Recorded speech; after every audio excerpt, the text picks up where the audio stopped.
T minus 30 seconds.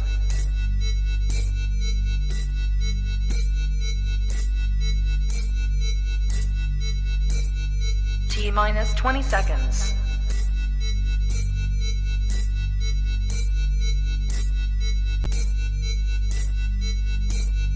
10, 9, 8, 7, 6, 5, 4, 3, 2, 1, 0.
Yeah, that's right. We are live later than normal. Thank you for joining. Rookie should be popping in any second. Let me actually message him being like, hey, WTF. We got us a good time planned. What's up, Papa Cotton? This is See Heil, mine Bangus. Heil, my friend. Heil indeed. I hope you liked the brightness. Got me a couple big ring lights. So I got one for the front, one for the side. We're slowly but surely making this more professional. Got a lot of God. What a great day! Hold on. Sorry, working a factory. I thought I had a smudge I didn't get from the shower. I got us a good time. We're going to be reacting to Star Wars Theory. I have no idea what his rant's going to be about. Ricky showed me, and I looked into it in the comments. So it's it's not some bait video. We have reacted to some of his Ahsoka crap. Clearly, not fans of what he's been saying about Star Wars. So I'm very interested to see. Oh, now the Campbell's back is broken, or whatever he's going to say. Rippaverse, I think next week, the Alphacore, the next iteration in the Scamiverse will be dropping. It'll be my first. I'll directly back really quick. Shit, hold on. Meant to take pictures of this actually, because I want to do a review. I don't know how I'm going to review these awful books, but I got them physical. They're here. I got the $5 scam cover, and I got the awesome EVS cover. It's probably gonna be very worthwhile, given he's like probably gonna be like the first band creator of the Rippaverse, so it's gonna be even more exclusive. Hopefully I can get EVS to sign it, and it'll be worth something. Rippa got no money on this. He'll get money next week from me, though. Unfortunately, I'm gonna be in fucking day one, but not pre-day one, wherever the fuck this new scam is. He's running this OnlyFans scam. If you don't know, OnlyFans, how it usually works is it's not like, hey, $3 to see my holes. It's $3 to have access to the platform to pay per whole video. So, and that's kind of what Rippa's doing, it seems. So that's some funny stuff. And man, what a great day though for movies. We got Ryan Gosling. It's got a new Fall Guy, I think is what it's called. It's a stuntman movie. We probably won't react to the trailer because I don't want to get extra copyright or anything, blocked or anything. But Kingdom of the Planet of the Apes, that dropped. Rookie reacted. Also, I introduced Rookie finally to Attack on Titan today, episode 1. We talk about that and show people this gift from God you've received today, Rookie. Yeah, I was thinking it was going to be a comic book that I backed from people or something, but it turned out it was the gift of the Action Bible, God, Christ, or whatever. So, the Action Bible coming at you faster than ever. Yeah, this is the thing y'all seem to like when we get in religious conversations. And me having to try to educate Rookie on like synopsis. I'm a dumb old honky when it comes to them religions and religions. I don't know nothing. Dude, so didn't know Jonah and the whale. He didn't know the awesome story of a prophet getting eaten by a whale. I know there's a Moby Dick, and he done skewer Tom Sawyer or something. I have my own copy coming of the Action Bible, and we will, over time, be going through the entirety of the Action Bible. And we'll see, we'll cross-reference week to week, see what we're missing in between the stories. But I'm very excited to dig into this. I was hoping there was going to be some hidden messages in between in this that you like wrote down or hid or something. Like, I don't know. I was like, oh, I was kind of disappointed. I was like, oh, there's no special surprise. It's just the Action Bible. That's it. The surprise is Jesus coming into your heart through this comic Bible. Yeah, what it says on the intro, sort of, is just like a little introduction of like, hey, hey guy, you're about to read this book. Steel yourself for action. People don't usually think of God like this, but God is the original action hero. Everyone is so impressed when Superman blows a car over with his breath, yet God creates the whole universe with his breath. Superman may save the day with his strength, but Jesus can save the whole universe with his death. That is to come. Yeah, it's sorry, I was getting ready to pull up that Star Wars 3 video. I don't know, man. Like, should we start? You wanted to show this Gremlins clip of your stream No, or I mean something? not really. No, I'd rather do the Planet of the Apes first. Honestly, that's the most hype. But Okay. if you want to say that for later, that's fine. We're gonna watch it because I sort of saw, but I didn't really take anything in. Let me pull it up. It's pretty short teaser. With it, I don't think I got copywritten on mine. Possible. All right, hold Tell on. me to check first. I can see. I cannot see. Will present this. Here we go. Yeah, I didn't get any copyright or nothing before. So all right, so this is me consciously not showing other people and having the sound low and whatnot, actually taking this in.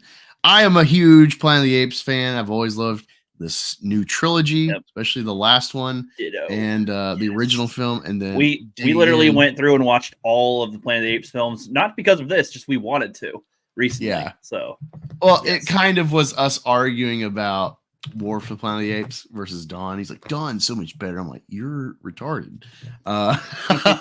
And yeah, I was right, of course. And Ricky had to circumvent his previous answer. Than I remember. Yeah. And yeah, in my video though, it was funny. I said, when did War for the Planet of the Apes come out? Like 2011, 2017. War 17. Yeah. That's off by a few years. Anyway, I will be quiet too, so that you can do your reaction of it. You should make your if you can make your face bigger. I think there's a thing you can do with that, with this, like this. There you go. There you go. Oh wait, where are you? Where are you? We'll need to see your face for this more. All right. Compared to mine. Otherwise, nope, that's me. This. What about that? No, that's how it was. Let's do it like that. There you go. Because I already reacted to this. This is your genuine reaction to it. I think there's a way we could probably edit how we have ourselves. There you go. Like that. There you go. Wait. But I guess it doesn't really matter. Never mind. Sorry. Never mind. You can technically edit it, I think. Like if I grab you, what can I do? Edit mic setting. Don't worry about it. Whatever. We're just gonna do it like this. Okay. We'll figure this out. We'll game plan in the future. Here we go.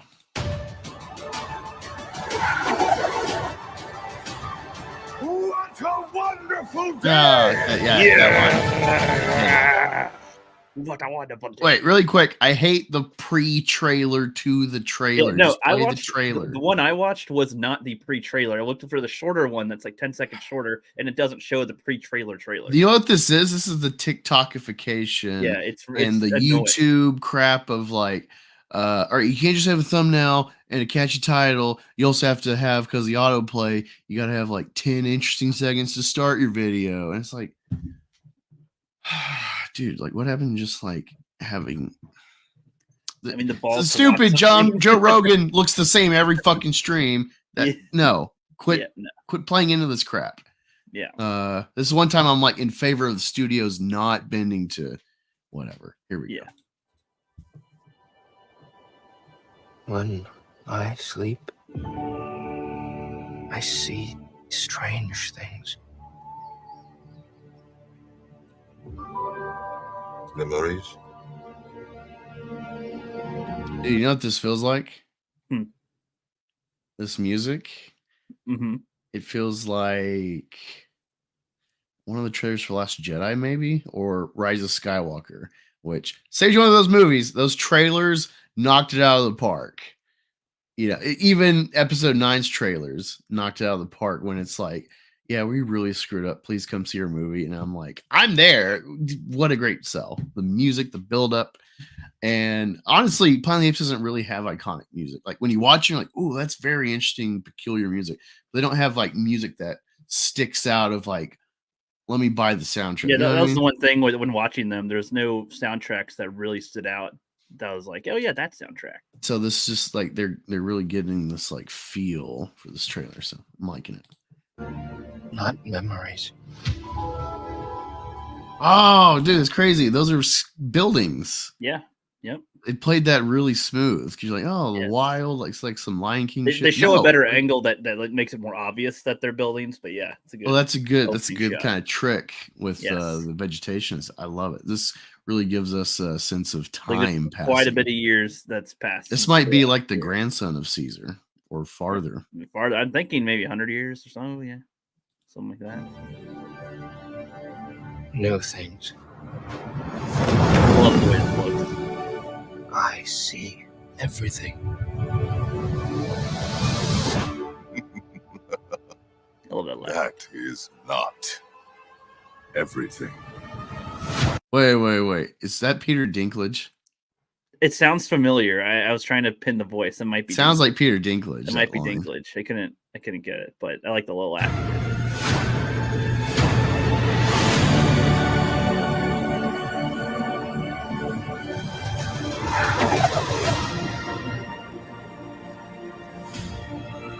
I'm betting they'll call her Bright Eyes. Oh no, the gorilla's a Magna Guard. Oh man, how can he?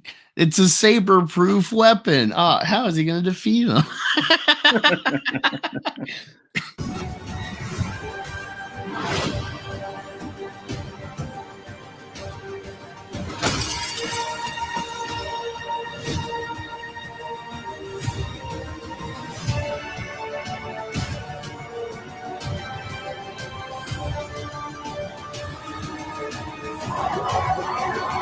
What a wonderful day!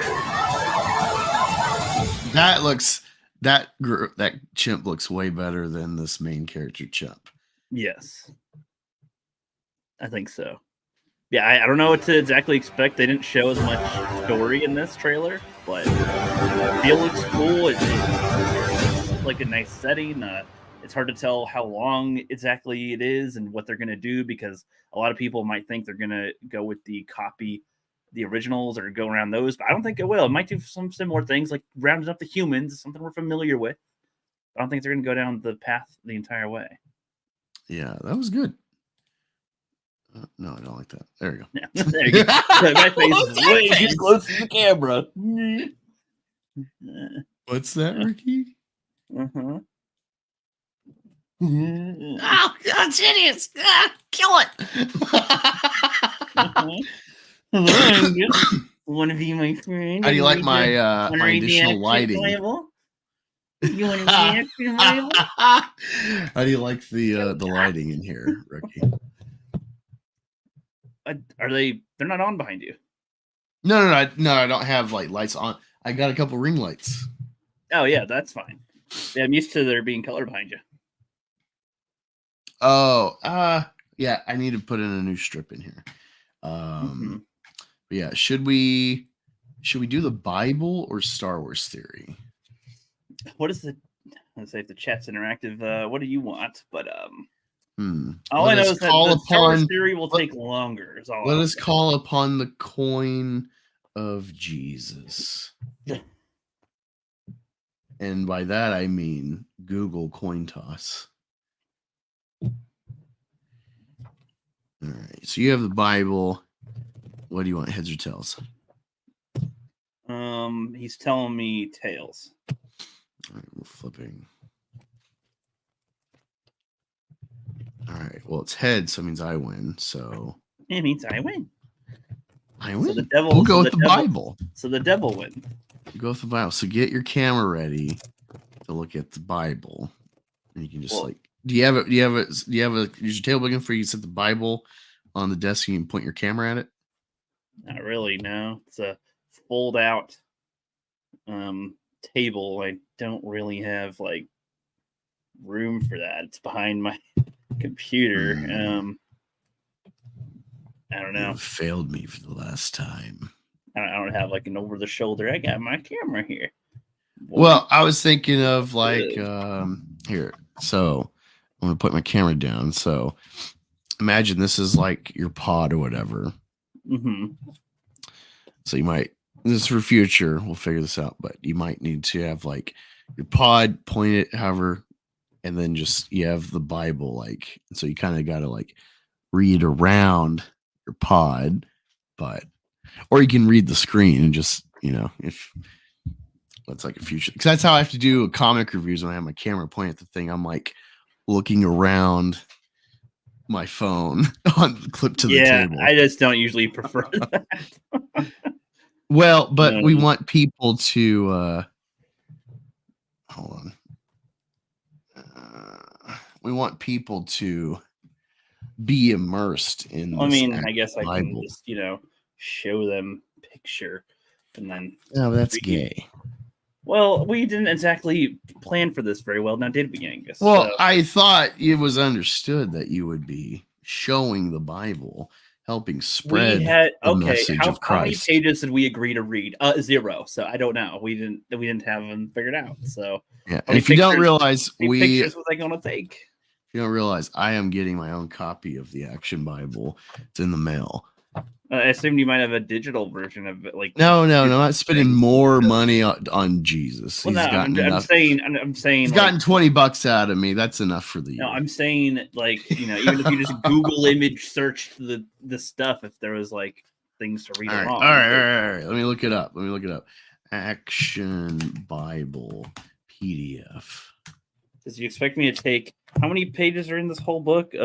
600. You want to take 630, 700? I didn't say take pictures. I said point your camera and we'll read along while we're looking at the screen. Well, yeah, but my fold-out table ain't designed for that. My fold-out table. I'm a little girly butt. I am a boy who's telling the truth.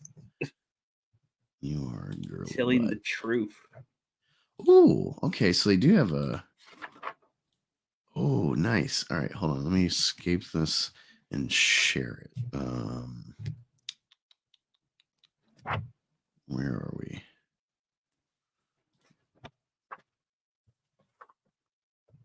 Present.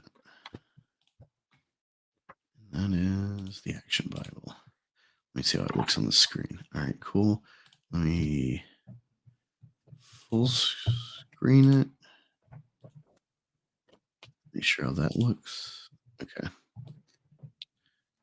was gonna say they better have a free version because it's like, you gotta pay for it like that. No thanks. What's up, zombie? We're gonna read you a tale from the Action Bible. Yeah, this is my gift to Rookie, and by extension, my gift to you. Experiencing this heathen, ignorant to the Bible, Rookie. That's me. He calls it a gift. I'd call it a curse, but that's all right. Before, let me just go in my kitchen and get my snuff and my water.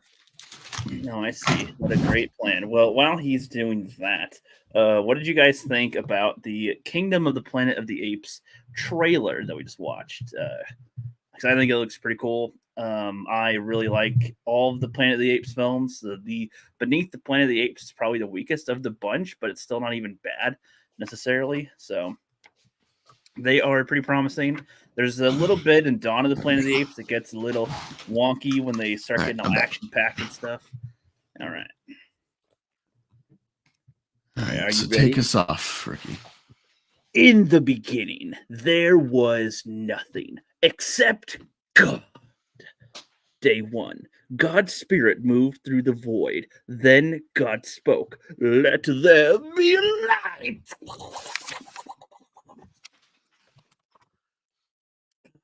Day 2. You can do day 2. Then God separated the waters of the nothingness into the moisture and clouds of the sky above, and the drops and waves of the ocean below. God named the sky heavens. Day 3. God named the lower waters the sea. He gathered together the waters of the sea, exposing dry ground. He named the dry land earth. On this land, he made grass and flowers and trees.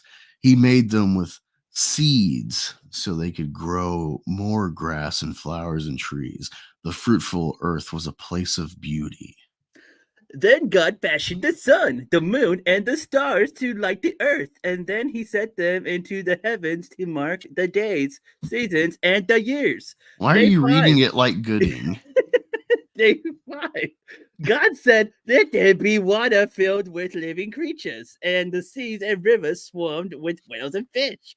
Then God said, "Let birds fly through the sky," and opened the sky above the earth was filled with every kind of flying bird. "Be fruitful and fill the earth," God said, as he blessed the living creatures of the sea and sky. And God was like, "Oh, yeah, that's pretty good." I'm embellishing a little bit. Day 6. Then God said, "Let the earth bring forth living creatures." And God made all kinds of animals, wild ones, tame ones, even those that crawl on the ground. Then God created the first man, Adam, and the first woman, Eve. They were the greatest of all God's creations because he made them in his own image to be a reflection of what he is like. God made Adam and Eve with souls that would live forever, and he planned for people to rule and live in harmony with every living thing on earth. God looked at everything that he had made, and he knew it was all very, very good. So far, this character is pretty stuck up and sure of himself. Day Kind 7. of a dick. On the 7th day, God rested. Hmm. God showed Adam and Eve the beauty and fruitfulness of the garden they lived in. He told them, "Thou may eat from every tree except one, the tree of knowledge of good and evil. If you eat from that tree, you will die." All right. Should that be it for today, or one more? No, you can continue. It's Genesis. Um, Tempted in the Garden, based on Genesis number 3, volume 576. Look at him. The little bird comes when I call. God is good to us. He has given us everything. Everything except fruit from that tree of knowledge of good and evil. Yes, that is forbidden. But, you Guess I'll doing narrate God? too. But Eve, well, it's not Gus the narrator. Whatever. But Eve wonders, and one day she goes to the tree and gazes at the forbidden fruit. I'll be Eve. I'll be Adam in the narrator. Satan, in the form of a serpent, tempts Eve. "Are you sure God said not to eat this fruit?" Oh, yes. If we even touch it, we'll, die.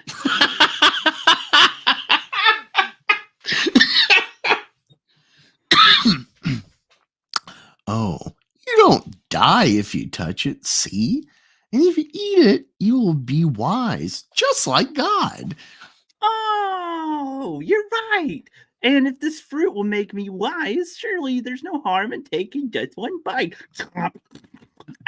This tastes delicious. It'd be fun. So I'm just thinking narratively, it'd be funny if it was Adam and it's like, "Oh, we cannot eat of the fruit." It's like, right, but God didn't say you couldn't touch the fruit. It's like, well, yeah, you got a point. He's like, he didn't say you couldn't caress the He fruit. didn't say you couldn't lick the fruit. He didn't say you He didn't couldn't say you eat couldn't- the fruit. He didn't say you couldn't fuck the fruit. I was thinking of SpongeBob. I wanna date the marble. I wanna lick the marble. I want to be the marble. So Adam, it tastes delicious, and it will make you wise. But the forbidden fruit was has far different effects than the serpent promised. Suddenly, Adam and Eve realized they've disobeyed God. Their innocence is taken away as well. Wait, really quick. Commentary. I like how they're presenting this in a comic of Right. the Bible, and True. it's like, but the forbidden fruit has far different effects than the serpent promised. It's like Ghost Rider when it's like, I need to save Right. my surrogate father from cancer. So the And devil instantly is he just auctioning goes, off for me to deal. he doesn't like go through talk to doctors. Or it's like literally right after this, he's like, I know, and then it's like a bare chest. He's got a pentagram. And it's like the Book of Satan, Yeah. and And he trusts the word of him as well. It's pretty funny. and So I was like, oh, okay, I'm just thinking of it really, just like how I feel. Maybe it doesn't have the effect like it would other people, but like when we're arguing about Star Wars and Andor, I'm like, everything in Star Wars needs to be about the Force. Why is anyone that's not Force based interesting? Because they somehow relate to Force people. Han Solo, he's cool, whatever, but you care about him because Luke Skywalker, who is Force, and same way with EVS, he like just simplified Marvel's. Like Marvel's always like, oops, whoops, oh, I got my powers, like. And so I'm reading this and it's like, I slipped, and then all of a sudden I can grow real tall. Whoops. It's like, whoa. I didn't expect this to happen. Like,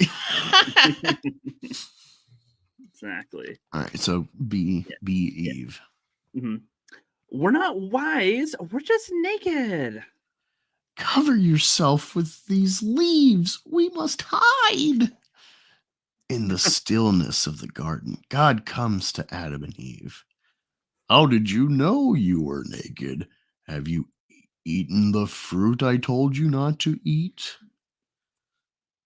I only ate because the woman you gave me handed it to me. The serpent that talks to me like all the other animals talk that you created tricked me. Because you disobeyed me. You must leave this beautiful garden. From now on, you have to work hard to survive. God makes clothes for Adam and Eve out of animal skins and sends them away. I want him to be like, clothes beam. Look, a flaming sword blocks the entrance to the garden. We can never go back now. just like go around it. No, you idiot. This is a hovering sword. We're going around the thing. That's just funny. Anyway, where can we go? What can we do? God's promise of salvation. The perfect unity between God and his beloved creation is now broken for all time. Adam and Eve are forced to create a new life out of their knowledge and shame. But already, God has a plan to redeem his creation. God promises that one day, arbitrarily, he will send a savior for his people. And that guy would be himself. That sounds like such a guy. He's got a cigar. He's chilling. Like, yeah, one day, I'm the shit. Y'all know this. That's me. That's who I am. I'm the shit. Y'all done screwed me by eating my special tree and whatever from my special tree. But I'll save you one of these days. Yeah. Okay. Y'all good. This is pretty well done. No. Honestly, he was talking about the Kingdom of the Planet of the Apes when that comment came up. So nobody's commented on our reading of the Action Bible. You know what? This is it's definitely truncated because this is for kids. This is much better than I saw him. So hold on. This made me think about this now. So let's pretend that Eve didn't bite the apple and whatever in their thing. So like, were they just gonna have civilization in the garden or some shit, or just live there and not have kids or something? Is that were they able to have sex or not, or is that only after the apple? Well, that's the thing. Okay, kind of wonky with it because they just get kind of created. So I'm just like in their story. So I'm like, I don't know. Yeah. So, and I don't know the official theology how to interpret the creation story, especially with modern science. And you see how like arbitrary life is, and if you want to say, "Oh, there's no evolution," and blah blah blah, go look at Chernobyl. There's all sorts of weird developments with those animals that have been living for 40, 50 years with radiation, and they're progressing, but they got weird genetics now because of the radiation. Yeah. Permeate. People live there still. They didn't leave.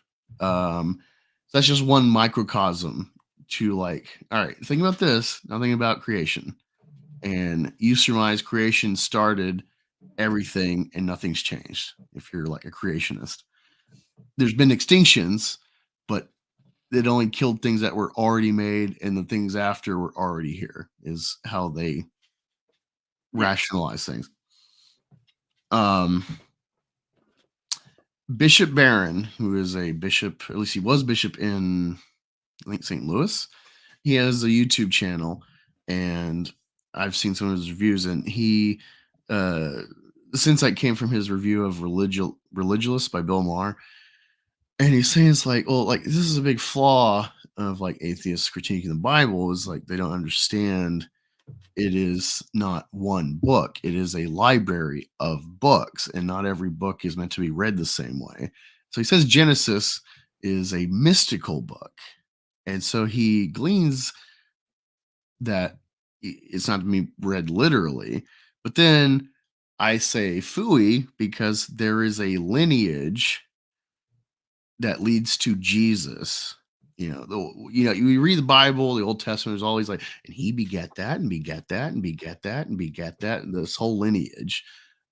And it's like, it all ties back to Adam, and it leads through David up to Joseph. Joseph is the stepfather of Jesus. And there's all this destiny prophecy stuff of the Messiah, of the Savior in the Old Testament. So that's why it's important. So that's why it's confusing if you're trying to like, that's why it's like, no, I think you're supposed to read this literally. But then you get confusing things when you read, because the Bible is talking backwards and forwards with itself. Revelation reflects on Daniel, and Daniel's a prophecy. Is this like Tenet or some shit? Kind of, yeah. Yeah, that's how I think of the Bible. It's like it's flowing both ways in some respects. Mm-hmm. There is like a historic timeline that it's delineating, but there's also things talking backwards and forwards. And so it's like I feel like it's supposed to be read literally, this whole story. Which, if you like science, like just cheetahs have been a bottlenecked, incestuous, almost extinct creature. That incest. Yeah, they're one of the weaker of the big cats, technically, of their kill rate and whatever. But when you got incest, you get like a lot of defects. Recessive traits. That's why, but still, that's what they are. I mean, point is, they might not be here in a while, regardless of what we do. Probably. Yeah, and their own traits could do their demise. Yeah. So also, I have not done this, but there's like Jewish mythology, which I don't know if they count as if it's like these are like Jewish cults within Judaism that buy into these stories, or these are myths that they're all aware of, or if like some people take it canonically or not. But there's this character Lilith that's actually the first woman. She's the first woman, and then there's shenanigans, and so then Eve comes about. It's like a do-over essentially. I'm not sure if she's supposed to be like a demon or I don't know. It's confusing because that's like an additional. She's from a multiverse, Angus. I thought of this too. That's so like people always go like, it's everything's God's plan, right? In the way they think about it, like everything happens because it's how He wants it to. Right. So it is His fault that Eve did it, or it was her choice? Because it sounds like if you're someone like me, it's exactly that's okay. Here's a funny thing. This is why I like Loki. All right, because what you're talking about reflects on why I like Loki, regardless of whatever problems there are narratively that I don't even pick up on, because I'm just enjoying the performance. And that is Loki, because he's in the TVA and he's seeing the Loki we're watching jumped out of the first Avengers 2012. So you're looking at 2012 Loki. He hasn't done Dark World, and he hasn't done Ragnarok, and he hasn't died in Infinity War. But he sees the prescribed timeline that leads to Endgame and stuff. He dies in Infinity War, and his mother's killed in Dark World, and Odin dies in Ragnarok. These are all things he hasn't experienced because he's a variant. And It's like these Avengers and them going through the timeline, this was all orchestrated by King. This was meant to be. You are the foil that helps make these heroes.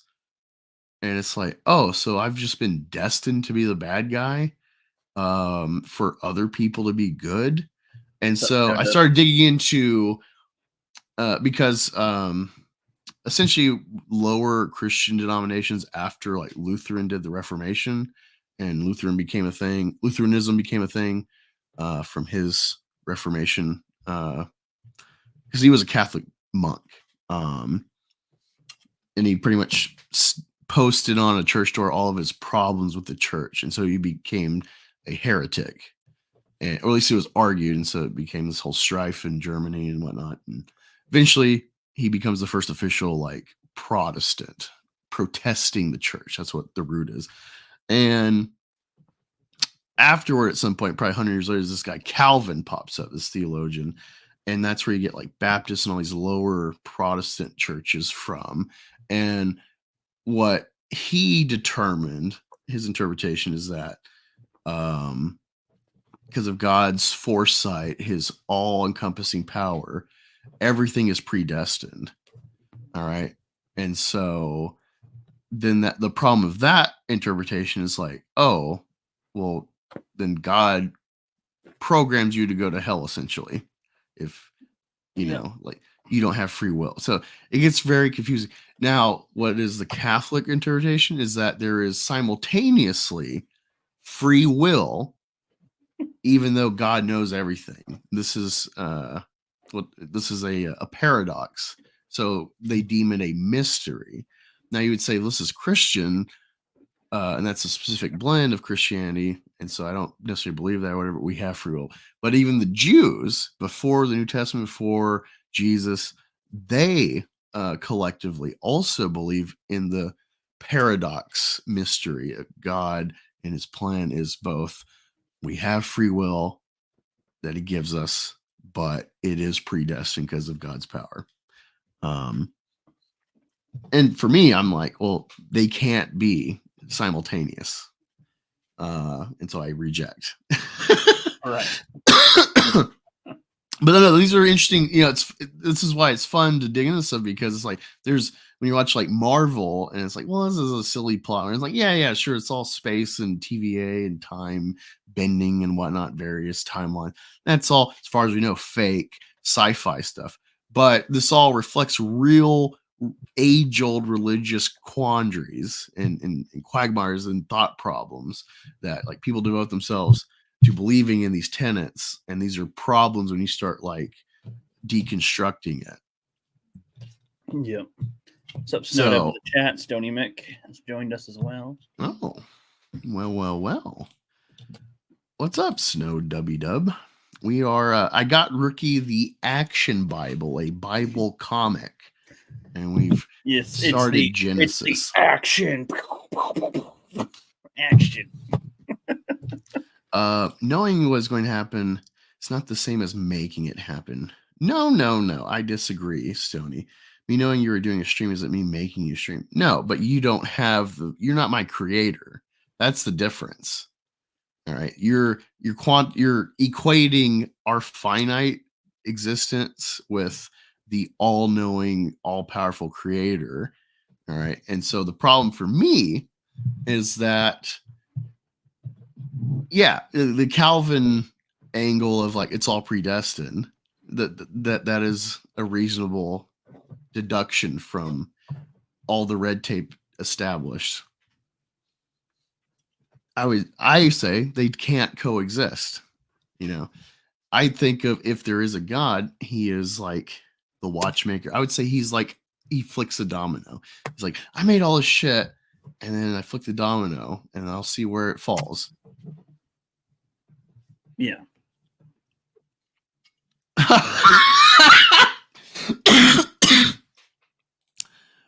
Angus, hear me out on this. What if God is just retarded? I like that. God hated the dinosaurs, threw a rock at them. Yes. Flick Yeah, that's I picture a more fun type of god that's like, all right, got all this space. What am I gonna do? All right, let's go. Clear it out. Let's go. Like some kind of fun. All right, I don't know what's gonna happen. I want something to entertain me. All right, create this thing. All right, I'm gonna put a few things in place and see what happens. All right, let's see what happens. All right, go, bro. Yeah, I like to think of God as like he makes an ant farm. It's like, let's see what they do. That's he flicks a domino. He set everything up. According to Ant-Man Quantumanium, they'll build quantum elevators or something and have a class 2 society. Well, that was because they went to a different part of the quantum realm.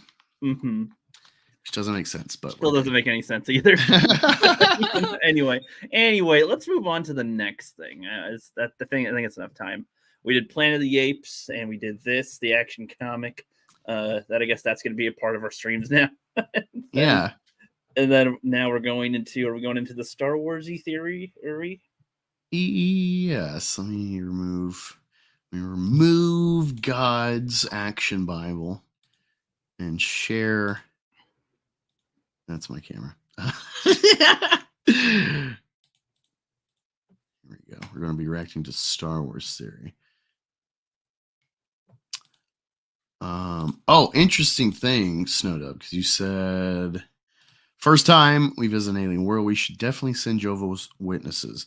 They made a funny joke like that with South Park. They're like trying to race them to get to Marklar. Whatever. Like, no, we don't want them to be tainted with it over there. Well, okay, so I work in this factory now, and it's interesting because like your first month essentially climatizing because it's very hot, and you're a floor guy, and so you just gotta sweep up messes through the day on these different lines of the factory, and you could be on break through the day for 6-8 hours, or you could be out there shoveling and sweeping all day for like 9 or 10 hours with very little breaks in between. So your schedule's a little intermingle, but you're going to have a lot of guys you're working with, but it's more or less a month, and then you start training to start working on the machines. So technically you're never going to be a floor guy again. But it's sad because like this new couple of guys I got to work with for one day, and one of the guys is Mormon. And I'm like, have you watched South Park? Mormon. He's like, no, not really. And I'm like, I never got to the point, but it's like, what sucks is like once you start like doing the line training and actually working the lines, you're not really going to intermingle much. And so I'm like, I don't know when I'll actually see that guy and have time to be like, hey, yeah, it's funny because South Park, heaven is like only for Mormons. That's the joke. And I've never actually like intermingle with Mormons. So I want to pick his brain more because yes, we did talk religious stuff and everything. And I was like, yeah, that's why I'm an atheist. This is like Catholic perspective, and it's a good conversation. He's already got 4 kids, and I'm like, he's on the 4th. I'm just like, damn. It's like I kind of want to be Mormon just for the good female stock they have. Mm-hmm. I might get into that, for the greater good.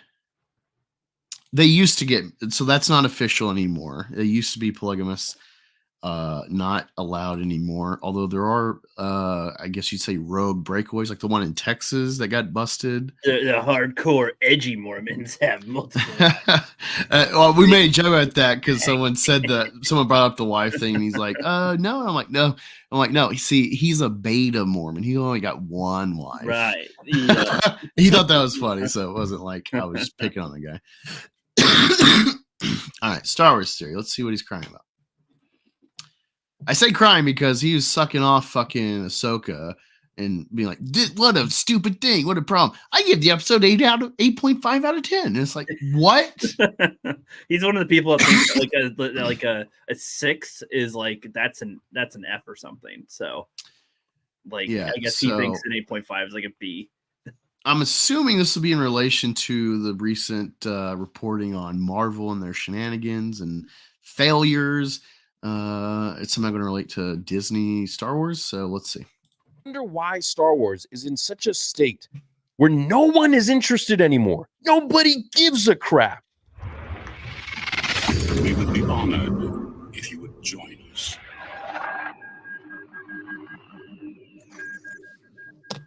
The Kenobi show, is a show that we had been waiting for, arguably. No, not, you know what?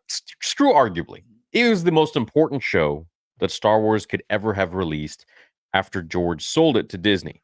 We got Darth Vader and Obi-Wan Kenobi in between Revenge of the Sith and A New Hope. We got Anakin Skywalker and Obi-Wan Kenobi, as well as Luke Skywalker and Leia. Literally the main characters of Star Wars, the most important part, time. I mean, I kind of agree so and far.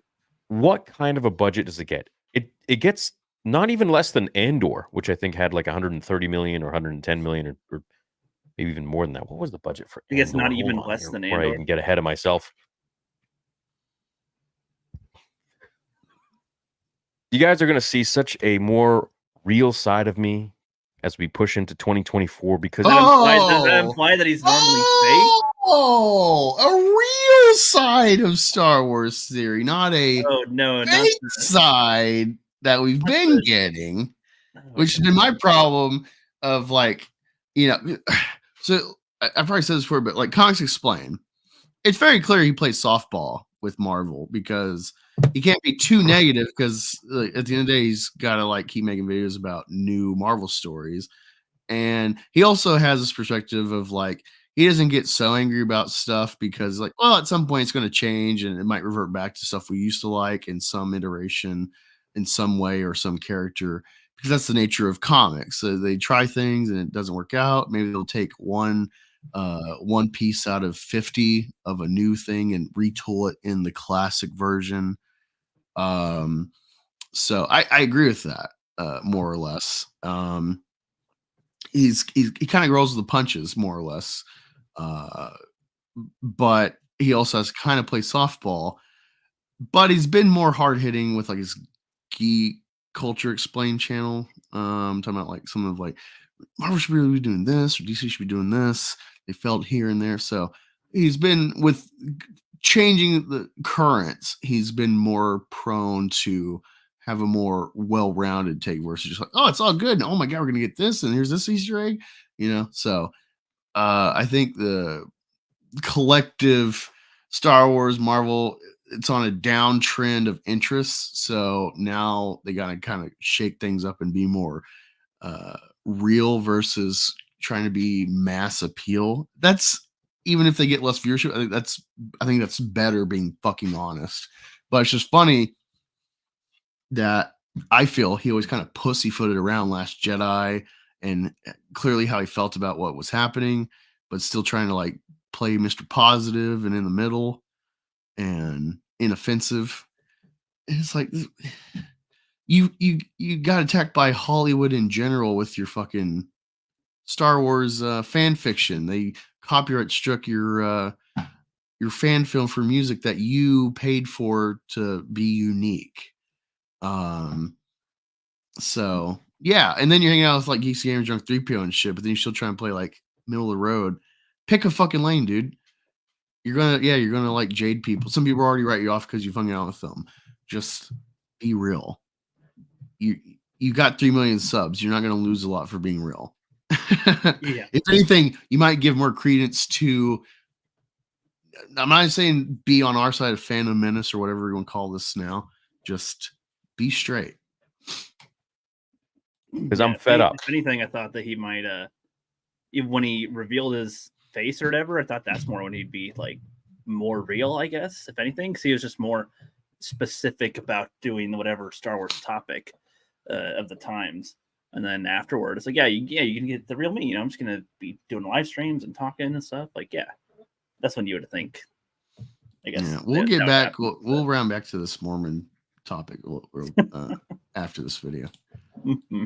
I'm really tired. I'm really fed up. People that don't like me already don't like me. People that love me already love me. And I'm here for you guys. And I'm not here for anyone else. At the end of the day, I'm here for George Lucas. I'm here for Star Wars. I'm here for myself and what Star Wars used to be. Let's get a few things out of the way. Not everything that Disney has created is total garbage. Maybe 80, 90%. But there is that 10% that is actually I feel like really amazing. does that come through in any Mandalorian video season. he ever does. No. Like again, his rating It's versus like his Disney. commentary of like, this is stupid. Why is this happening? 8.5 out of 10. Well, it's like the Ahsoka show, he liked most of it, and then there was one episode where he was like, "I actually don't like it, though." Yeah. Yeah. So Or like Andor, people really overblew this. But his screws and bricks commentary. I agree with that. It's like this architecture is too real world. It needs to be. They needed to figure out a different way to make this chicken it and make it gay. Yeah, they need to chick it and make it lame as well. Yeah. Yes. There you go. Well, they do have a chick and she's gay, but it's a side character. So Yeah. Season 1 and 2, Tales of the Jedi, The Clone Wars Season 7, Rebels, Ahsoka up until episodes 7 and 8. But what I'm trying to say is, not every. Wait. Is that what he's doing? Oh Jesus! Fuck! What? I don't know how you think. Hold on. What? Anything but Balon's skull is good in Ahsoka. Can you rewind? I didn't actually process that of what all he was doing. That was good. What? There we go. In Season 1 and 2, Tales of the Jedi. Mandalorian Season 1 and 2. Maybe 80, 90%. But there is that 10% that is actually really amazing. Mandalorian Season 1 and 2, Tales of the Jedi, The Clone Wars Season 7, Rebels, Ahsoka up until episodes 7 and 8. But what I'm trying to say is, not everything that has been created under Disney's umbrella was garbage. Now, mind you, those things were created by Dave Filoni and Jon Favreau. That doesn't matter. If they make bad matter. shit, they make bad shit. Quit sucking off people. Oh my god, dude, I love Denis Villeneuve, but then I saw Dune, and I'm like, he did amazing adapting this, I guess, but it's a fucking flat movie because it's like M. Night Shyamalan, Peter Jackson. They can make good and bad films. Okay. I actually don't know if there's a Shyamalan movie I don't like. You've seen After Earth. Okay. That'll be one that you got me. Will Smith and Jada or whatever, the son, is it you? No, I've seen it. You got me. I was in theaters. Yeah. I saw it. Okay. Yeah. Yeah. You got me. But Nolan has not made a bad film yet. I've seen Following. I've seen everything he's done. It's all good. Yeah, but I still feel like I don't think that you, based on your personality, would just say it's Nolan. It will be good. Like no, whatever he can it's make. Nolan. I will watch it. Yeah, it's Scorsese. You will see if it is good. You trust them enough that it might be good. It's most likely. Tarantino has not made a bad film yet either. His worst film is Jackie Brown, and people would kill to be able to make a Jackie Brown. So like that's the level him and Nolan have not made bad films. It's like George Lucas. He made Howard the Duck and Red Tails and stuff. It's fucking dude, that's not always good. That's not always a good thing. So Favreau and Filoni, shut up. Sorry. Favreau did Lion King live action. Kennedy did Indiana Jones. She did all these other things that are. Kathleen Kennedy also produced Gremlins, which was a fucking nightmare. I forgot to bring that up. Oh, fuck. That would have been. Oh, I forgot to bring that up in the thing. Oh, that would have been funny. Oh, man. Oh, you love Gremlins? Well, you should thank Kathleen Kennedy for that. I forgot to bring her up. That would have been funny as shit. I'll told you. I'll bring that up. I saw her name. I'm like, bring it up. When we're talking and we're going back and forth, I forgot to bring that one up. Yeah, write notes, dude. I'll remember that for next week. I'll bum them out with that one. Anyway, sorry. Let's Obi-Wan Kenobi, the most important Star Wars project since Disney purchased Lucasfilm from George Lucas. Do you agree with in that 2012. statement? I don't know. I'd say it like it's no. It's oh my god, this is such a stupid take. But I feel like anything they make should be aimed to be important. Like I don't know. Obi-Wan. No, however good the potential of an Obi-Wan show is, the revelations you could add to Star Wars and his story, the in-between. And he doesn't have enough screen time. He's got plenty of screen time. He's got 6 movies. He's a cameo off and on in Rebels. He's in He's the the main Clone character Wars. in Clone Wars. The main character in Clone Wars.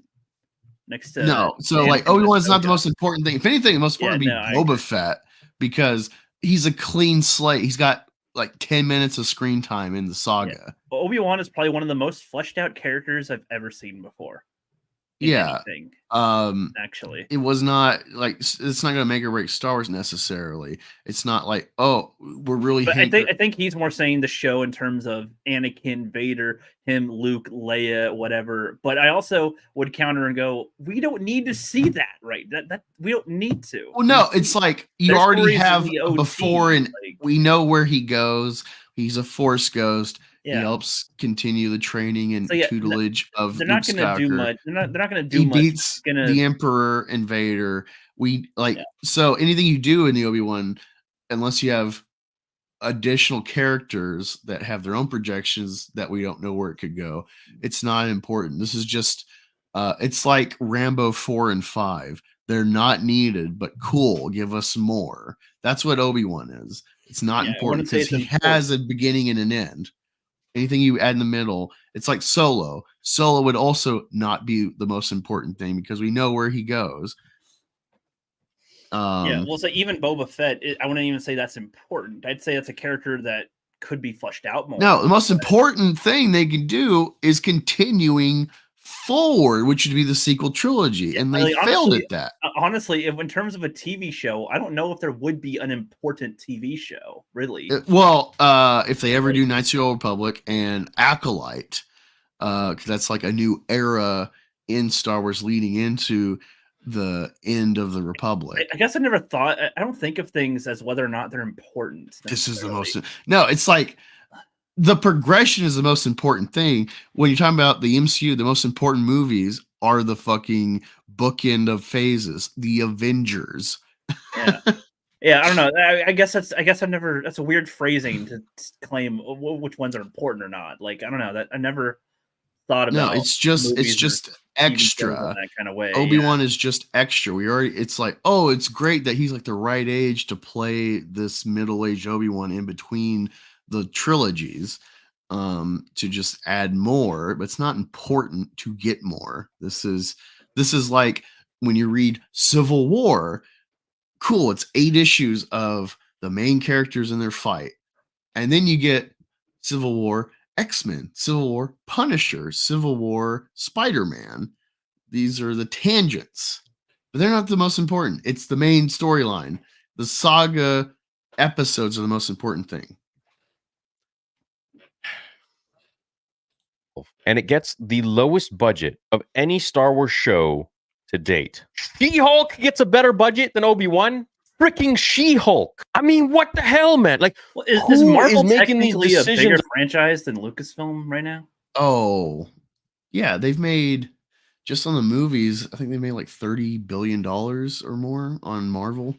How much has Star Wars made? Way Star less Wars than that. collectively has maybe made like 10 billion.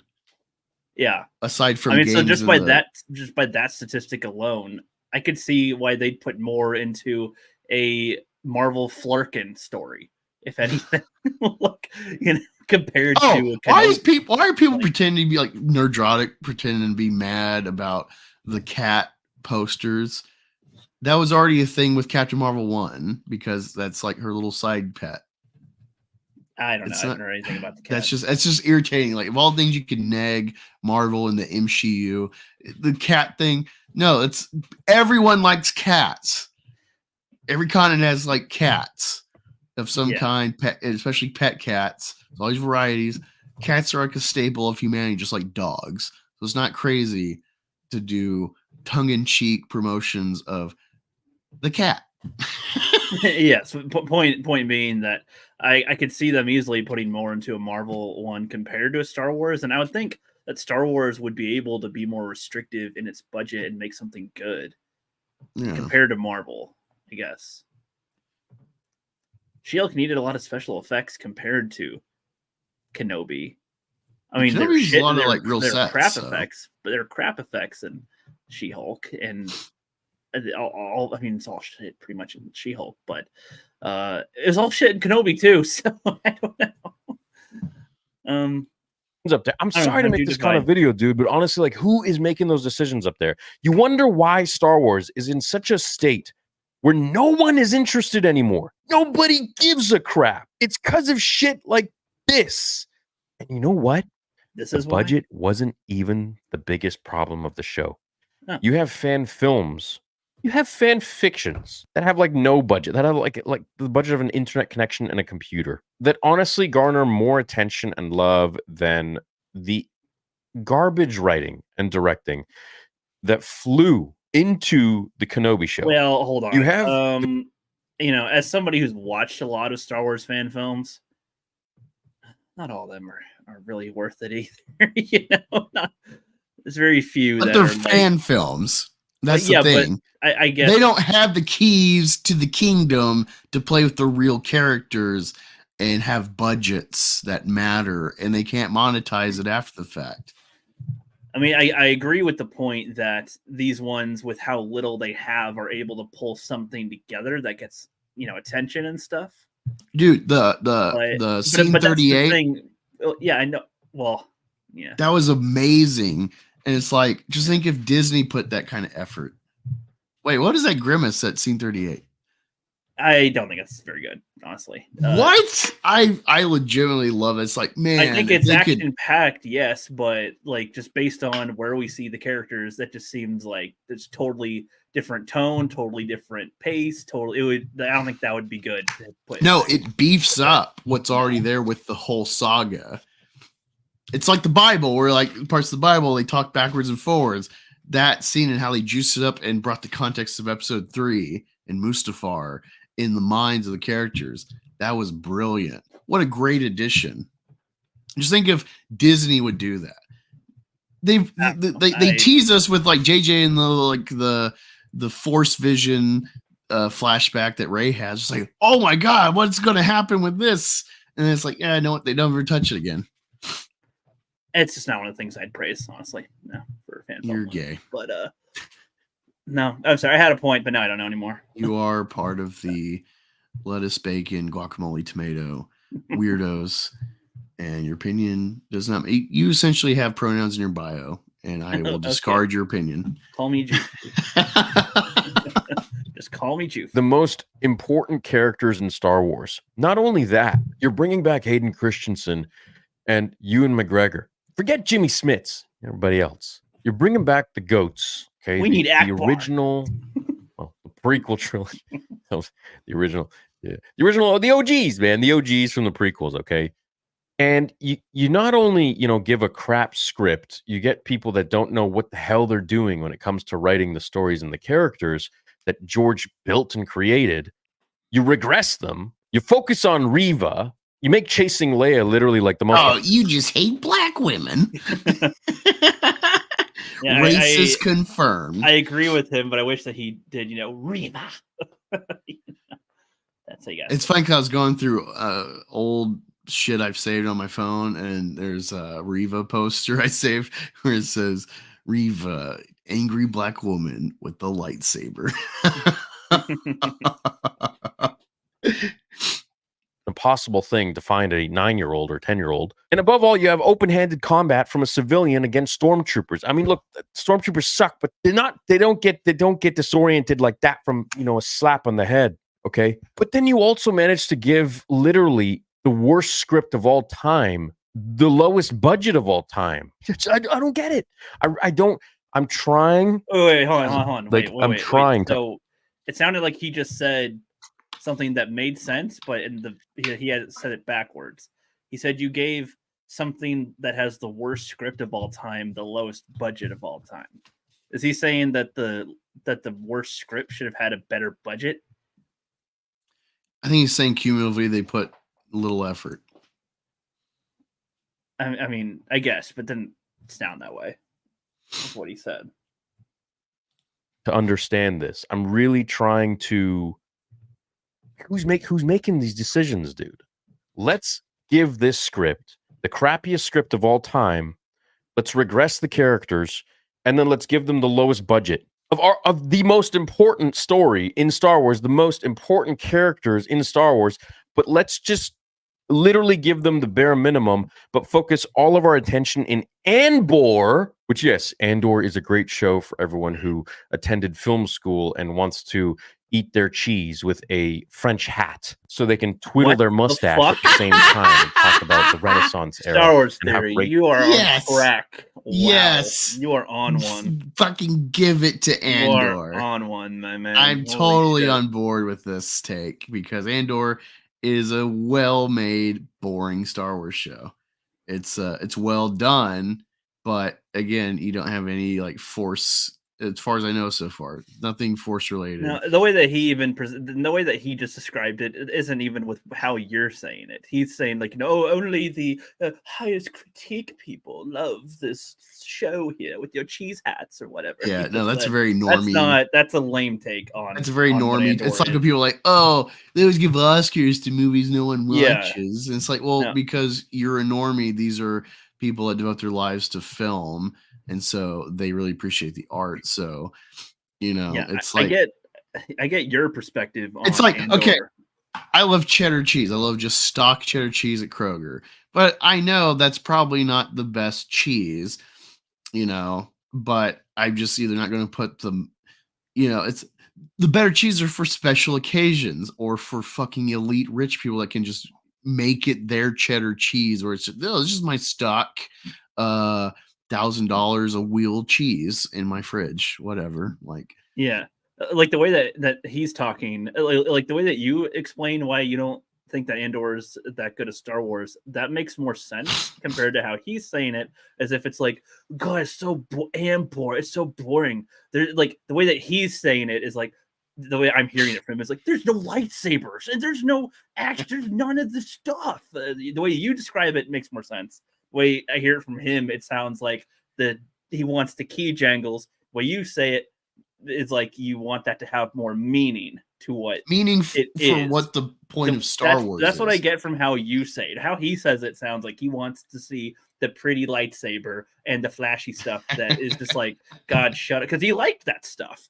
And he liked that in Ahsoka, apparently. And it's like, no, less of that stuff, please. Less of that way that's done. If you're going to have it, do it like how Angus wants it, where it has meaning and is like impactful with the story in some way. That is good. Not just yeah, having it okay. in there. It's like Game of Thrones and House of Dragon, all right? End of House of Dragon season 1. It's just two people on their dragons and one gets killed incidentally, and it's going to have huge ramifications. It's not a giant spectacle with 20,000 Dothraki and Sullied, and then the But in 10,000 dragons and shit. Yeah, it's like it's very impactful because it's personal. It's a petty grudge that blows up in this guy's face unwantedly, and it's going to have lifelong ramifications and spill into what becomes Game of Thrones 200 years later. And it's direct, this little incident is directly domino into what will lead to Daenerys and King's Landing eventually. Well, and we see what led to this incident from many other small incidents. Yeah, but things. It executes that with the core of Game of Thrones. Yes, being this is all taking place because of their both of them are emissaries on behalf of their respective regimes. So the Game of Thrones, it's all tied to the throne, and also has the elite family with their dragons because they are the nuclear weapon faction of the series and of the world. And that faction technically has two different bloodlines to it, so it's like that can tame dragons and stuff. So yeah, it's like, and so well, this reflects back what I'm saying, where it's like this is why Andor is underwhelming because so far, at least, maybe it'll tie in. I think you'll like more stuff. There's no in it, but there's no tie that you want. Force relation in Andor at all. Force users. The Force, that's the whole point. The 2 points of Star Wars that you have to get in anything for it to be good. And it could be bad and you can still have these, but for it to be good and well received and really leave an impression, long lasting, is Force users influencing the plot. because Star Wars is about fathers and sons, and it's about the cosmic fight of the light and dark side. You don't have that, then it's like, well, this is a cool tangent in the world of Star Wars and the like plebes ultimately in their dealings in this world, but I'm having no sense of what their shenanigans are really influencing the pieces being moved by Palpatine and Yoda and Obi-Wan.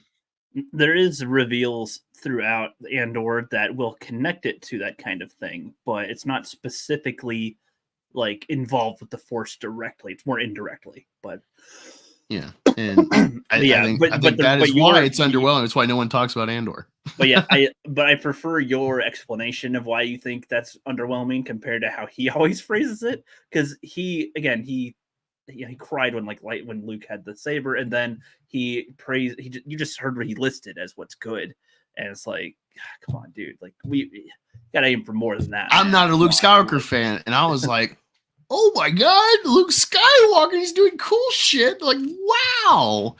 And so yeah, I can't imagine like an actual Luke Skywalker fanboy, like you gotta be cream in your pants. I guess, but to me, that just underlies that like him lighting the lightsaber in that moment. What value is that other than you liked it as a kid, and then I'm talking like narratively in the world, it means nothing. But it will mean nothing. The person that meant a whole bunch. He comes, he takes Baby Yoda, and so you're like, oh, well, this is the end of, at least for a while, Baby Yoda and the Mando. No, you're already doing more in depth than his reaction. His was he ignite the lightsaber and fought like that. That's already got him. Ultimately it's a fan service move. I guess to try to soften the blow of the Last Jedi. I understand the point, but you understand what I'm saying, right? Where like it takes more than that to be good. Compared, like that's his top level. You don't need to go more than that. Pretty much, it's like his enjoyment of that. That's what I'm Papa saying. Cotton says, I would have let Disney slide on a lot of stuff if Rey just lost an appendage. If she would have got tapped in the clitoris by a lightsaber. Hold on.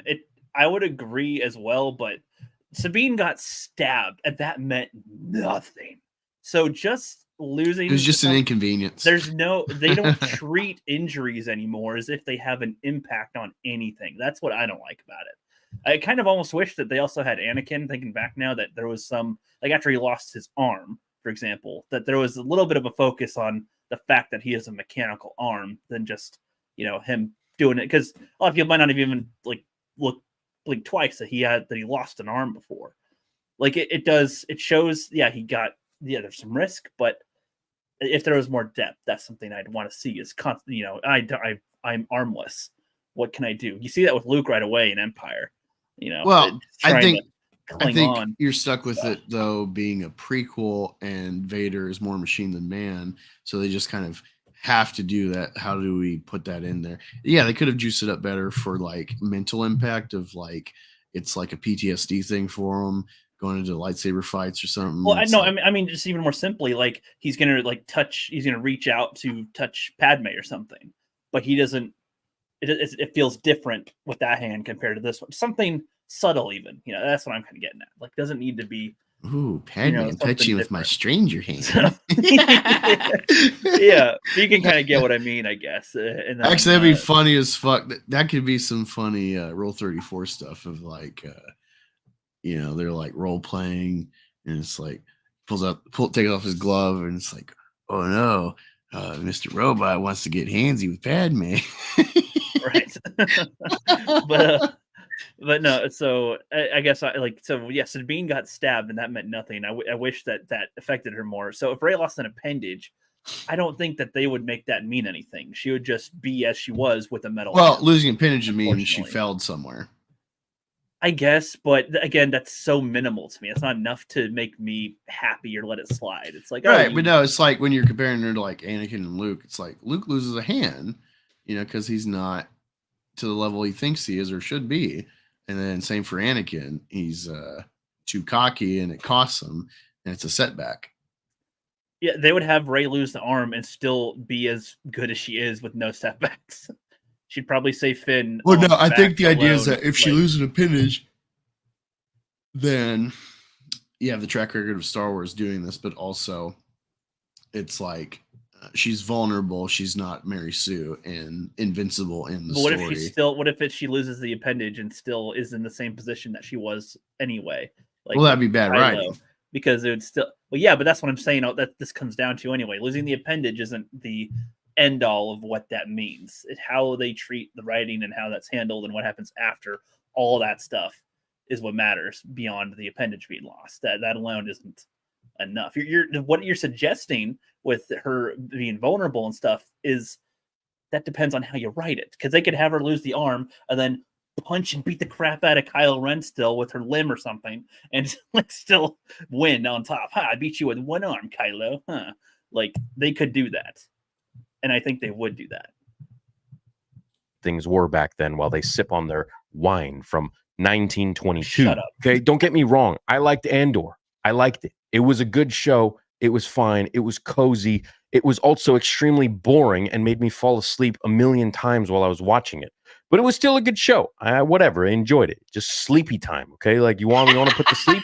You watch Andor. That's Ahsoka. You want Star Wars? What the You watch fuck? Obi-Wan Kenobi. Ahsoka No. is sleepy time. Well, I would say episode 1 and 2. Then when she fights Balon, and after it's like, all right, I'm engaged, and I mean, I'm not disagreeing. They were bad. It was a bad show, but it was bad in a way where I'm engaged. I'm like, I'm not falling asleep during Ahsoka or Obi-Wan. So I'm like, oh my God, what are you doing? This is what we've been waiting for? You do this? Versus Andrew, I'm like, wow, that's really good. That makes sense. Okay, yeah, they're still a thing. Oh no, guy has a heart attack. That looks bad for him. And that's it. It's like it's good, but there's no emotional investment in the characters, and so you're just sitting here like, all right, yeah, it's progressing, but there's no monumental, oh my God, they nailed it, and I can't believe the plot's going this way, or they're giving this revelation, the stakes. And it's just, yep, okay, they're doing a heist, and of course something's going to go wrong. They get through it though. Andor's fine.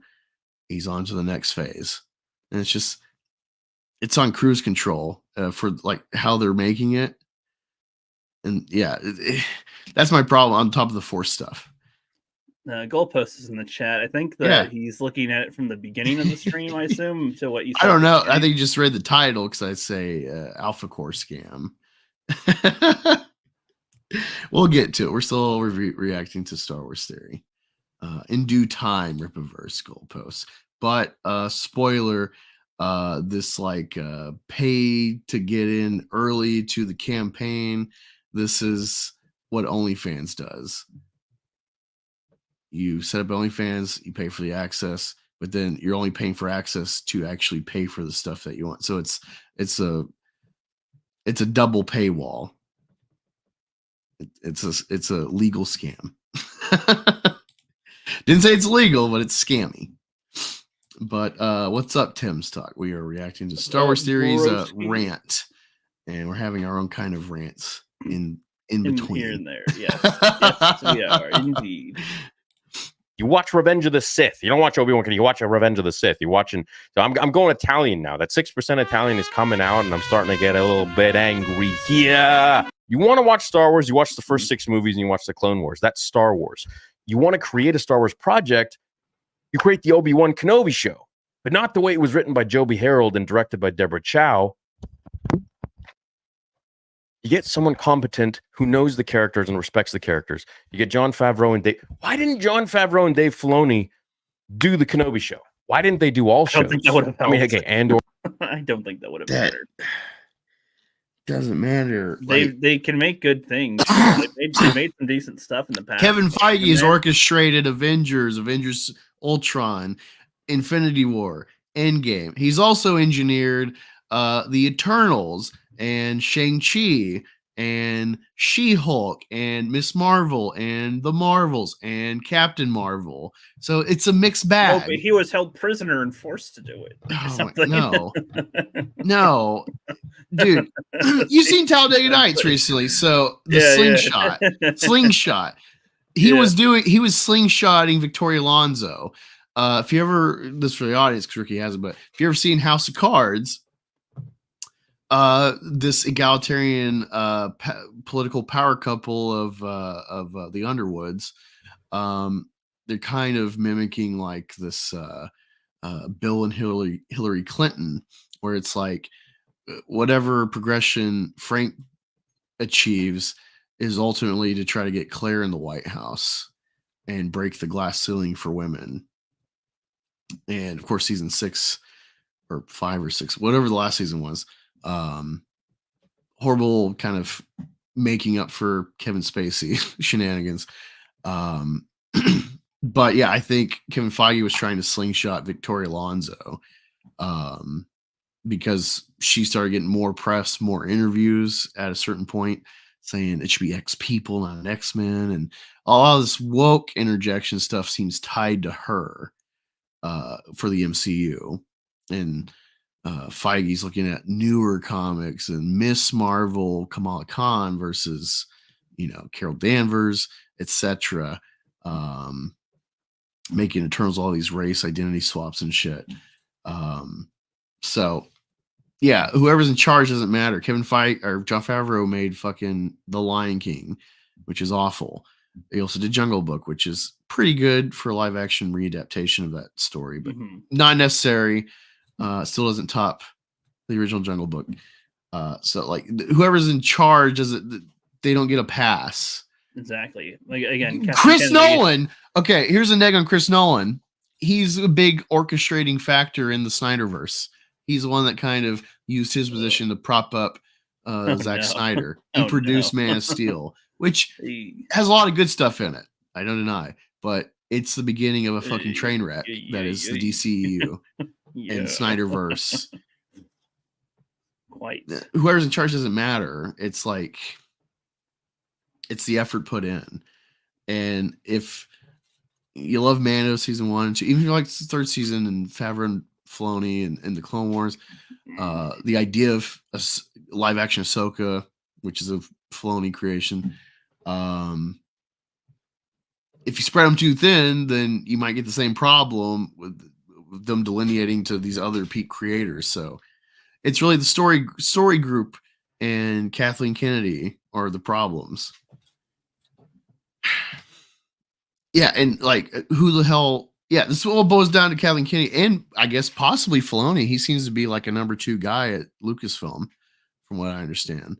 And he signed off on him and Kennedy, and Chapek or Iger signed off on this Joby Harold guy to write Obi-Wan. And it's very clear he just did the most skimming of Revenge of the Sith and the prequels for Obi-Wan's story. Sam Raimi is attached to Doctor Strange too. I mean, he directed it. Yeah, Sam Raimi, who did the amazing Spider-Man trilogy. Even if you don't like number 3, it's very clear 1 and 2 are fucking amazing. All you say the amazing, Spider-Man you don't mean the stories. Amazing Spider-Man trilogy. Sorry. You mean he made unamazing Spider-Man trilogy. Yes, he made the unamazing, which was amazing. How do you work? Why did they call it the Amazing Spider-Man? Now it's confusing. Anyway. This is just an idiotic take. Maybe James Cameron. When I'm thinking about directors like Chris Nolan and Tarantino, as far as films they've not made bad films yet. Possibly James Cameron. I've not seen all of his stuff, but everything I've seen, I'm like, yeah, those are good. I need to rewatch Titanic. Haven't seen it since I was like 7. But yeah, let's continue. Gore was fine. It was keep the guy there, but even he said he's like, half the time I forgot I was doing a Star Wars show. This is just, I am so tired. I'm so tired of trying to be so nice to people. Man, I don't care if you don't like what I have to say. Don't watch my videos. I'm not here for them. I'm here for me. I'm here videos for are Star Wars, entertaining. George Lucas, and to protect. What? I said his videos are entertaining, regardless. Sometimes, Here or there. It depends. like his takes are fun to react to. Oh. His older videos, I think, were interesting for what ifs, and his voice Yeah. is a good reading voice. I would say, very good narration type of voice. I appreciate that he tried to make a fan film. I don't think it's very good, but it shows passion there. Sure. Yeah. That's funny. The ghost with the most says, "Rip of goalpost. Why is everyone getting blocked?" And great picture there. Ghost with the most. Let's continue. The legacy, because quite frankly, dude, I'm the only one that keeps doing it. And they make clips of me on TikTok or whatever, they can keep doing it, but I'm literally the only one who keeps driving the point home that Star Wars is what George created. It's not this shit that's been created now and given like a there's crap been a budget. lot of people that have been backing the George specific train for the longest time. Like, is he implying he's one of the only one? I mean, he's probably the biggest one too, sure, but a lot of people have been for George specifically. Well, maybe he's like the only one that like has these kind of takes and is still pumping out current up to date Star Wars commentary and insight, always updating with new canonical creations by Disney for the saga continuing. Maybe that's what he is, but no, that's not even the case, because there's fucking there's a Star Wars comics channel that I follow. I don't know if it's called Star Wars Comics, but that's all I do is Star Wars comics, and they're pretty up to date with lore. And I'm assuming they also aware of the other tangential like books versus comic books and whatever else. So yeah, no, that's a little bit of him stroking his ego. Yep. What's up? So that Walton She-Hulk in the chat can shine through as she twerks with Meg the Stallion. I just don't get it, man. How can this $4 billion company be handled by these buffoons who don't even understand the characters, but also assign these nitwits to write for these legendary characters, and at the same time give them pennies? But then they want to give She-Hulk the most money because it's what, CGI? You guys remember the ending of She-Hulk? What the hell did they do to Hulk's son? You guys remember? And why does Andrew... Scar looks like shit. He didn't even say any words. He's like, "Hi guys, hi. I'm here now. I'm Hi, Kid guys. Hulk." I didn't even say anything though, but here's my lines. I'm here. Hi. Hi. What is up, Walton, in the chat? He's missing us roasts and stuff. I wouldn't say it's for my. It's I try to be even. I always try to be even when I review anything. So I know what you mean. Same here. But we are poking fun here and there. So deservedly. But we're also giving him his credit on some things that he says. We agree on some shit that he's saying. And it's like, I don't know, like you're the guy crying about Pablo Hidalgo. I gave him 6 hours. Dude, he works at Lucasfilm. He's got shit to do. I'd love to see a skit where you got 6 hours, Hidalgo, beep, then cut to Hidalgo. He's like, right, it's like he's fucking Bonesaw. I got you for 6 hours. 6 hours of playtime. He sees it on Twitter. He looks on Twitter. He's like, "Oh shit!" Hey, you still got to work here. Oh man. Okay. Oh, let's get back to this later. Okay, so he's trying to work, but at work he's like sweating a little. He's like looking around. He's looking back at his phone, like trying to type a few things. Oh, I can't send that yet. No. Bob Iger had a phone call with him and Kathleen Kennedy about like this story's got to be on my desk by 6 p.m. and all the while he's like, "Oh, man, it's been 4 hours. I haven't responded to." And you cut back to Star Wars Theory. And all Star Wars Theory is doing is looking at his phone, like just waiting, tapping his fingers, like, "Come on." It's like 12 rounds.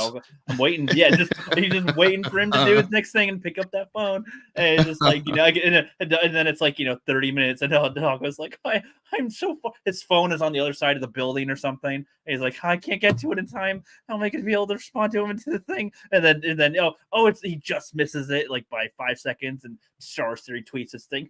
I gave him 6 hours and nothing, and he's just like, no. Yeah, all That'd be while fun. That'd be Star so Series funny. like, oh, I'll make a quick buck on this video. It was like, the chorus. He's like, oh, I didn't even have to read a Star Wars book to make a new Star Wars video. This is easy money. Man, why didn't I start this years ago? Just to tag me in the Lucasfilm group. Hidalgo starts training at the gym so he can fight Star Wars Theory one day. No, I really hate how people just give Star Wars Theory a pass on our side when it's like, oh, now it's a problem. How convenient, Star Wars Theory. It's like there's no way. I get you got millions of subs. There's no way you're gonna see every comment on every video. Cause you're probably getting comments on 5-10-year-old videos every day, potentially. But yeah, Tim's talking. You had a birthday last week, so let me know how that was. What you did. Happy late birthday, bro. I think you said you turned 21. So. Oh, he's growing up. Our boy's growing up. Oh man. Darth Melvin. Yes. DM or message me. I might have heard of that. Email me that so I can remember. Might have heard of that, Darth Melvin. Look into that. But yeah, are we Disney shields? Is that what you're saying? Anyway. We have a $250 million budget. I mean, I feel like we should have paid 20-30 million at least to Hayden, 20-30 million to Ewan, 60 million right there. Oh shit, you have the whole budget for the show. But they give 250 million to Andor, 250 million to, or 225 million to She-Hulk. You're looking at 500 million, you're looking at $500 million for 2 shows, which honestly aren't even the most important things in either of their franchises. What the hell are these people thinking? And you're wondering why South Park is making these kinds of comments towards Kathleen Kennedy. It's because people there clearly aren't using their brains. And it seems like I'm taking crazy pills. I'm starting to feel like I'm Mugatu. It's like, does nobody see this? And we're all just standing around like, what are you talking what do you about? mean You does hang anybody out see with this? Drunk 3PO and Jeremy. How do Everybody you? sees No one's talking about it. That's all we've talked about to 2017. Go fuck yourself. That's the only way you can put it, man. There's no way you've not seen people comment like, why aren't you saying this, Star Wars? Why don't you talk about this and that? Them trying to use the race shield for fucking Kelly Marie Tran and feminism and even Jeremy's solo lost money trend. This has been going on for a long time. A long time. That's all people have done. You've been willfully blind. Again, playing softball, especially making your fan film, which again, where is number 2? Where's fan film number 2? God, he's making a second fan film. Forgot about that. You know, you saying all this stuff, you could be the change.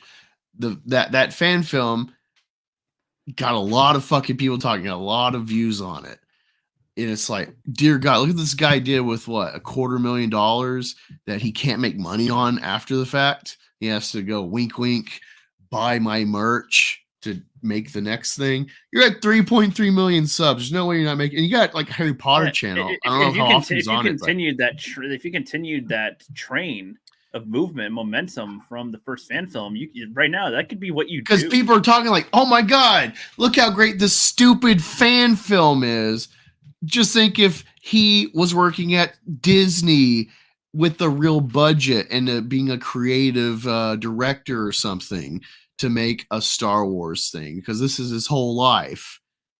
But no, he struck the iron once and then let it cool to fucking sub-zero temperatures. Like, even if he wasn't working for Lucasfilm or whatever, he could have been making his independent Star Wars things and have his own fandom. People that support him regardless. That's the thing. He makes the shit, and then the thing. That's what I'm saying. He keeps progressing it, and people are talking about that on equal terms with like, man, that was so cool. Man, I wish Disney would put effort into what this guy did for something he can't make money on. That he's literally throwing money away to make a passion project because he loves Star Wars.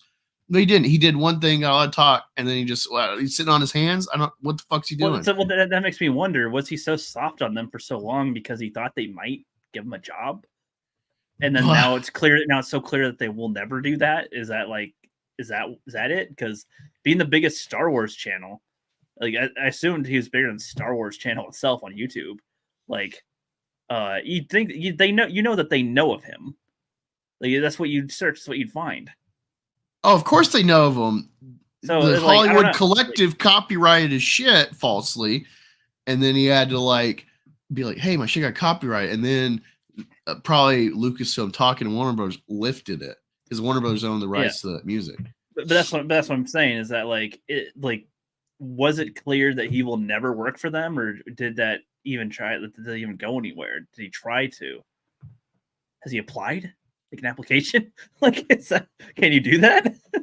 Just Yeah, I don't know what steps he did, but Filoni like applied and he had to like talk with George Lucas to get his job. So, and then he got it, and he's had his impact on Star Wars for the last 15 years or whatever. Let me look this up really quick. Darth Melvin YouTube. They said that he exposes shills. Are you talking about Knights of Melvin? I think, is this like a Doomcock-esque channel as far as his presentation? I think I've watched this guy before. Let me know. It said yes. Hey, it's okay. We got Andor. Andor's the best Star Wars we've ever. Ah, that stupid It's not. It's Blade Runner with a Star Wars theme. It's not bad. I love Blade Runner. Go to my Theory Talks channel. I'm always playing Blade Runner music. But that doesn't mean it's a good show for Star Wars. The Last Jedi was the most asinine representation of a continuation of Luke Skywalker's story that I've ever seen in my life. Yet it was a good movie. It just wasn't. I disagree a good Star on Wars that movie. too, though. No, I think it was a well-made movie. It was just nefarious. It was, I think Ryan Johnson's like, if I nail this and people love it, they're just going to remember, wow, this is as good as, this is hitting the George Lucas mark of Episode 5 Empire versus, I can either be like, man, yeah, that sequel, whoever that guy was, man, he did it just as good as the original trilogy. Or you could be like, people remember Ryan Johnson for The Last Jedi. Yeah, no, I still don't think it was well made though either. Oh, I think of filming. Oh, dude, watch, just watch just no sound, just watch the filmography of it versus Ahsoka. Saying it could have. I think it has better visuals than Ahsoka. I still don't think that it's a good. It's got a life to it. Outside of the story and its ramifications, just film wise, it's got a real life to the camera, and it makes sense why we're filming the way we're filming. A lot of the visual choices I still don't, because even just the visual setting of like the casino, for example, horrible aesthetic. That looks awful. The island thing isn't horrible, but I wouldn't say that there's anything unique about it or what the camera does when they're on the island. It's there. I wouldn't say it's no. I would say the fucking island. They really stuck with just being natural. I don't know if it's like a park or something, but they didn't really do anything besides the hut to make it feel like this is a Star Wars island for the ancient Jedi. I'm just saying it doesn't do anything spectacular. It doesn't do anything great. I wouldn't say that it's good for it. It's I could fine at best. I wouldn't say it's amazing or super well made. It was fine for the visuals, but the camera work on the island as well. It's whatever. Nothing. It's very well nothing. made. Nothing I'd reference as being great either. Well made. Also, another problem with Star Wars. You can say it's just like a aesthetic thing or something, but look at the prequels with the full budget and ability to either CGI characters or afford all these costumes for extras, including the costume, like the actual like makeup and shit for just background characters, and making all these wacky aliens, and the effort the creators have put into like designing, for what will be a 30-second creature, the Nexu, the Acklay, the Reek, the fucking various sea monsters on Naboo. The Gungans, I think the gun's stupid, but like cool, unique creature. The Kaminoans, etc. There's so much depth to explore on the screen when it doesn't really affect the story necessarily. We're just like, what is that? What's the story? Where's that from? You know, that's what's cool about Star Wars. And you watch new Star Wars, and it's just fucking people.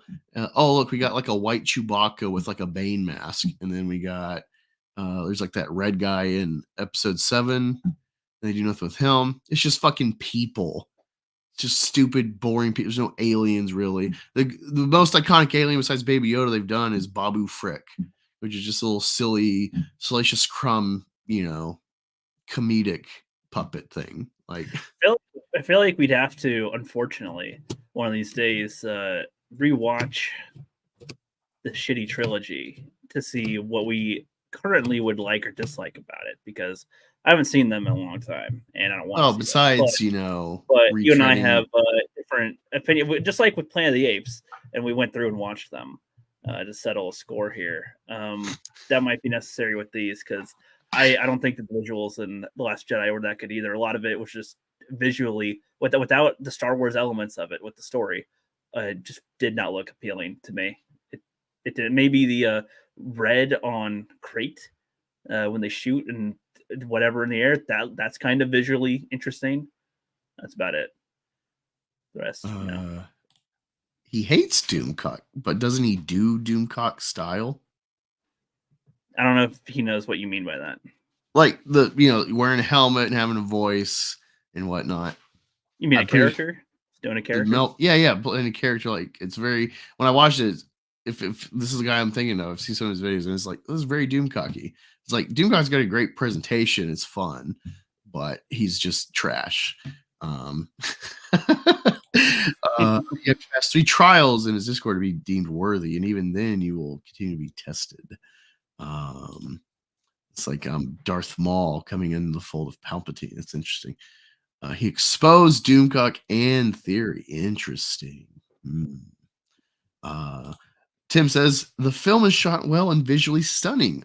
A lot of cool red scenes. To me, it's an Injustice version of Star Wars. Overall, I think it is the worst Star Wars movie. I agree. It's the worst Star Wars The movie. scenes with red that I'm remembering, those were okay. They're okay. Well, like, dude, that whole trailer is a great compilation of like what visually you're going to see in that movie. And still, I watched that trailer off and I'm like, God damn, that music is fucking killer. All the shots are cool. What is happening? Snoke, are the Praetorian Guard in the trailer? I can't remember, but just like the fucking Kylo and that like down the barrel of his fucking lightsaber shot, amazing. What a wasted character too. Kylo Ren, this like pussy, I'm a good guy, gay, like that's probably a character I'm like, why can't villains be villains? That's probably the character, because everyone says this shit and they're talking about like Thanos and Joker and its effect it's had on people liking conflicted villains that are sympathetic. And it's like, have you not read old Marvel comics? However like silly and tropey these old characters are, what we see in newer adaptations that go into the nitty-gritty of their sympathy, that was actually always there from the start. However campy the old 60s comics were, they've always had these roots of sympathetic villains. So I don't know where this crap in our fandom comes from of, when can villains be villains? And it's like, no, it's very clear these are bad guys, but good bad guys are relatable. It makes sense why they went left to the right. That's the hook to a good villain. This like penultimate Sauron Satan storytelling is for children with childish brains that can't understand complexity. It's like Vulture in Homecoming. He's a very understandable villain. And a lot of the problems come from Peter being such a doofus child still in high school with his child perception of good and evil. Like, well, Vulture did bad, so I gotta. And he's not thinking about like the long-term effects of like, hey, maybe if you like work some sort of deal with this guy, can kind of work out. He doesn't even take that chance. He just goes straight for gotta do the good. Gee golly Williker, and and I don't know if they'll ever actually progress Tom Holland's Spider-Man to have any kind of nuance. Like Raimi's Spider-Man, where like that whole Sandman plot it comes back to bite him a second time from the first, his kind of incidental murder. See, Walton was on his radar for a while. Hello. I'm right-ish. Well, thank you. At some point you will fully educate yourself. Stop and listen, Ladonis. A black woman is speaking. Never mind. If I didn't know, whoever that is didn't matter.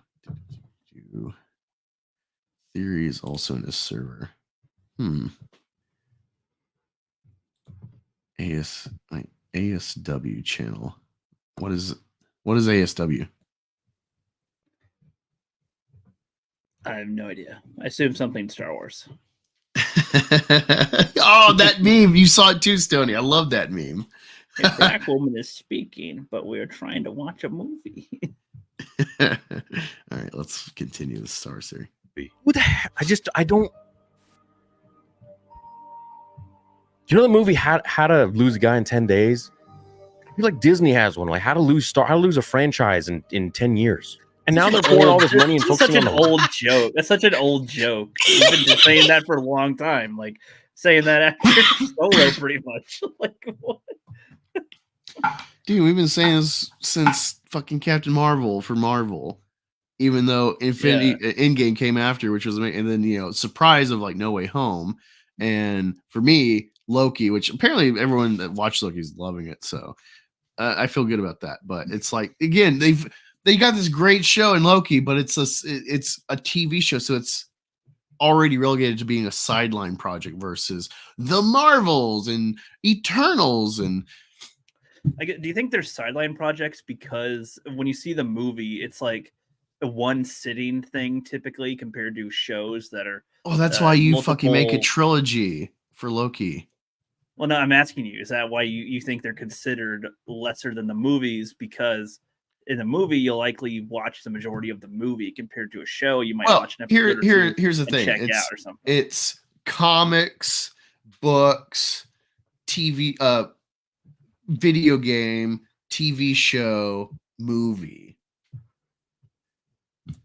Well, actually, I'd have to add in cartoons somewhere with Star Wars. It's like cartoons fit somewhere around the books, comics, lower spectrum of like just for kids. I guess so. Only something like Across the Spider-Verse pierces the veil, and it's because they have such a monumental character and they've made it for all ages, so it's in that like Shrek territory where at first the appeal visually is kid, but then it's like whoa, Spider-Man, I grew up with that, I like Spider-Man. Spider-Man's had live action shit, and also it might intersperse with multiverse into MCU, which it has because it's got Donald Glover live action in it. So the Spider-Verse thing, because of the whole bulk of Spider-Man, his importance in comics and pop culture kind of supersedes, so that elevates that cartoon series. But otherwise, cartoons kind of in the comic and book area of importance for your collective shit. But yeah, ultimately it's like, oh, is it a movie? Okay, I'll probably check it out. It's in the theater, or I'll check it on streaming when it pops up. Otherwise, people aren't putting effort into streaming a fucking cartoon, or even like Loki. It's like you have to do so much groundwork with the films to make people want to go back and see the full scope of the saga to watch a show. And then you got the baggage of shit like She-Hulk and the WandaVision, which you're like, what was the point of this? Well, and you feel like with the show now with Marvel's TV, I almost feel like that's the kind of the worst thing, is because like people that want to see the many amount of movies that they make, like you're just giving them more that they would have to watch to understand a lot of things that are going on, and most people just aren't going to like you said, dude, and that's people won't drive 30 minutes to hang out with people. But I feel like that's what it means, because like you're asking them to watch a movie that's like maybe over 2 hours compared to watching a show that stretches out to be 10 over hours. 6 to 10 hours of your time. Exactly. And I feel like that's where that is. Like Game of Thrones is worth it because each episode is almost like a movie anyway, an hour long. And even though it's 10 hours like a season or so, it's continually escalating. Somehow it's hours. like, all right, we started like 4, and then by the Red Wedding, it's like every episode is like 10 for the plot progression. Like Yeah. we're always at this, like the octane is just staying high. Where's it going? Oh my god, where are the pieces falling? And then you get to season 8, and it's like, oh my god, even here where it's got all these allies, the pieces are still subject to shift with like Sansa and Daenerys. And Game of Thrones feels like you did stretch out a movie, and like you have filler, but it's all good filler. That is all good, and we get to see all the journey and how all these different things that happen along the way. Like that's a way that I kind of see it. But anyway, yeah, just the reason I guess right why he's saying that these TV shows, he keeps on saying important TV shows and stuff, and it's like, yeah, I don't know, it's how many hours is everybody gonna like?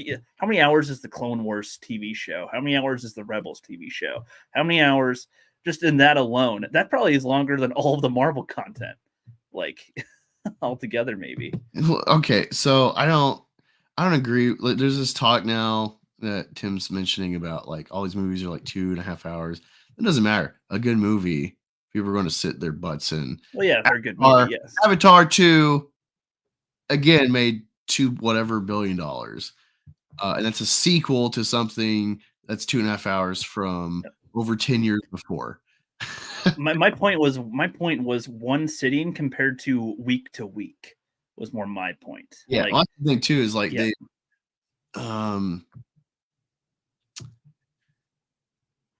Barry Sanders, perfect example of his field of entertainment. He is a spectacle.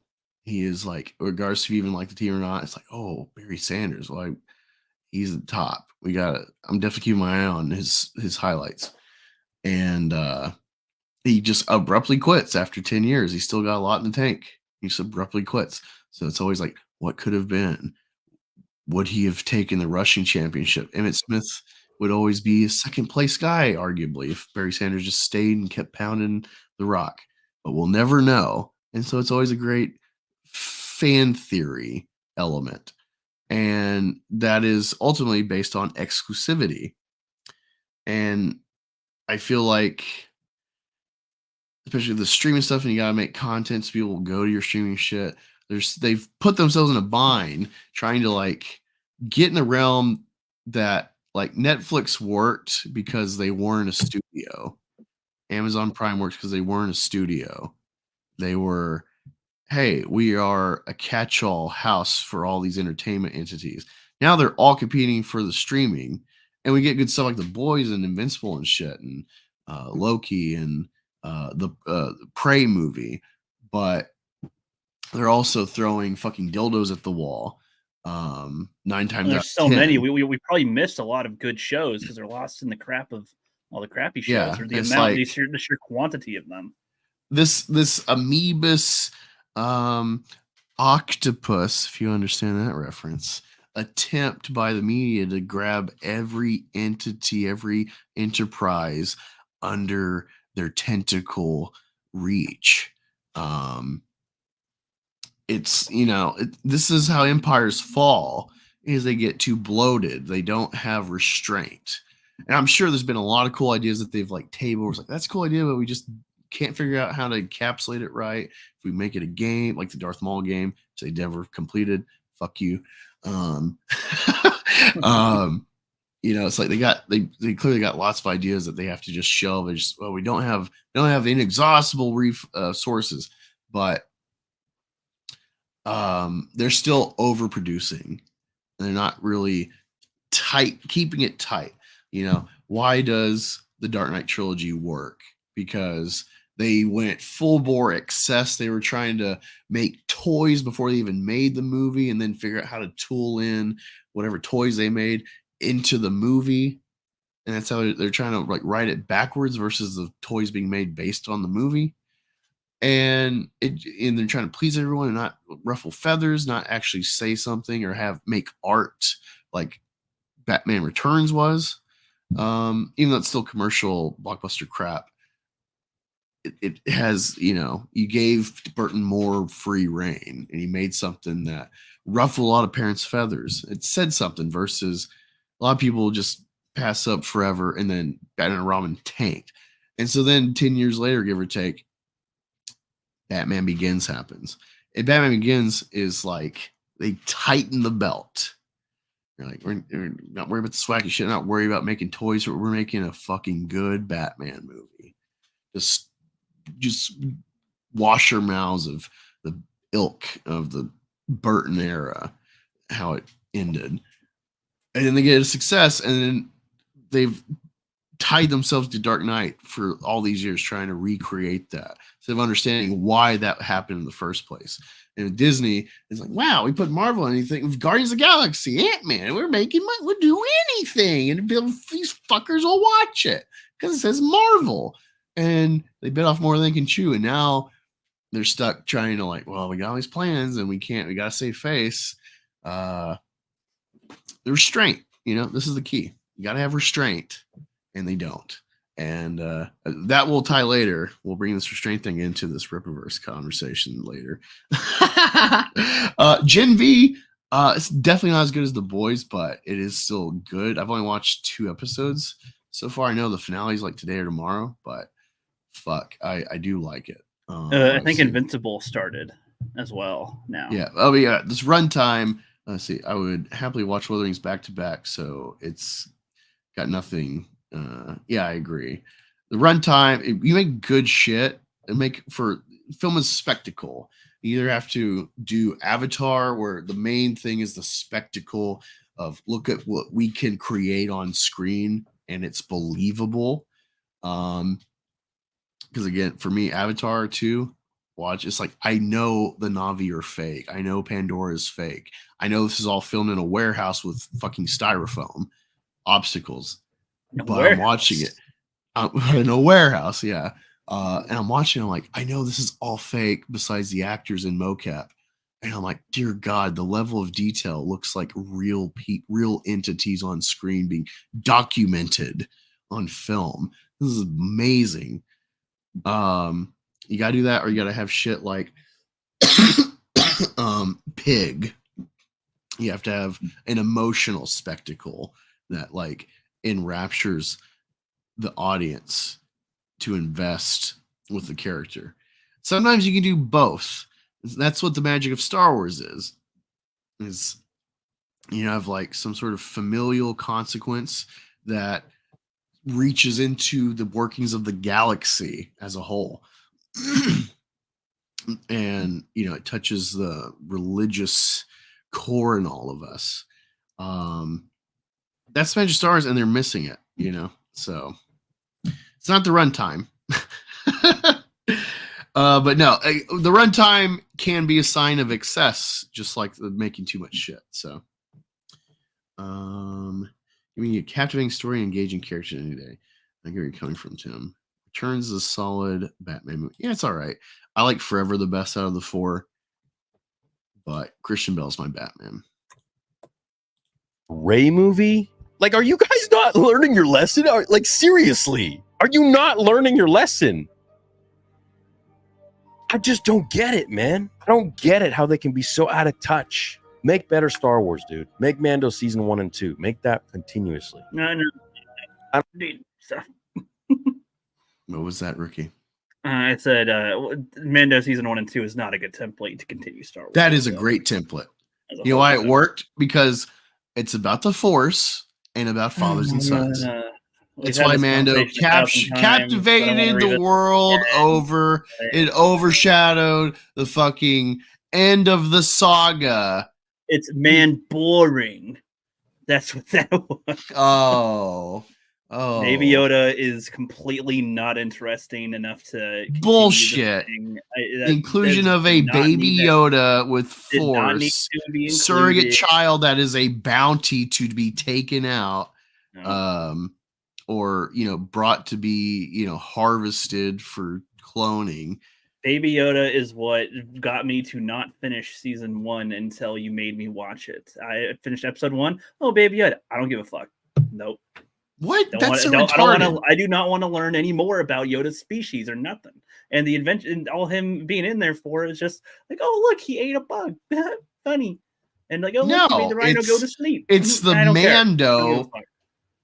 He's he's suffered this trauma as a child, and through all of his journeys, you see in his holdings, he's got all these carbonite bounties, and with the understanding of Star Wars and Boba Fett and carbonite, it's like, whoa, we saw the hassle he had to do to get one guy in carbonite. This guy's got multiple in his fucking car, his ship. And he's a badass bounty hunter. He doesn't take shit. He'll kill people. Yeah, that opening bar scene fight, really spectacular. Yeah, it's good, quick. No, it's awful. Western That was scuffle. That was awful. Bullshit. No, if we rewatch, that was an awful bar scene. Are you kidding? How was that awful? That was good, quick little opening. In the opening, do you remember what do you think the events were in the bar? Because it was total dog shit. What do you think the events were? Walks in, he walks in, nobody is near him. Somebody else spills a drink way across the room and goes, "You spilled my drink." And then they randomly fight, and then it's like, what the fuck was the point of this? Like, I don't know. They have fight scenes in bars. That's what that was. You don't mess with the Mando. It was ridiculous. You don't mess with the Mando, or he'll fucking rope you and pull you into a closing door that cuts you in half.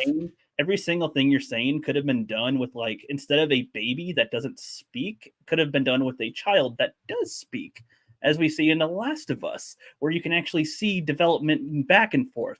This is this was a horrible move. Again, this is you not being a parent, and so you just have, like, there's a certain wall you have that will never go away until you have a child and understand the appeal, and that is how much interaction you have with a child before they actually intelligibly speak.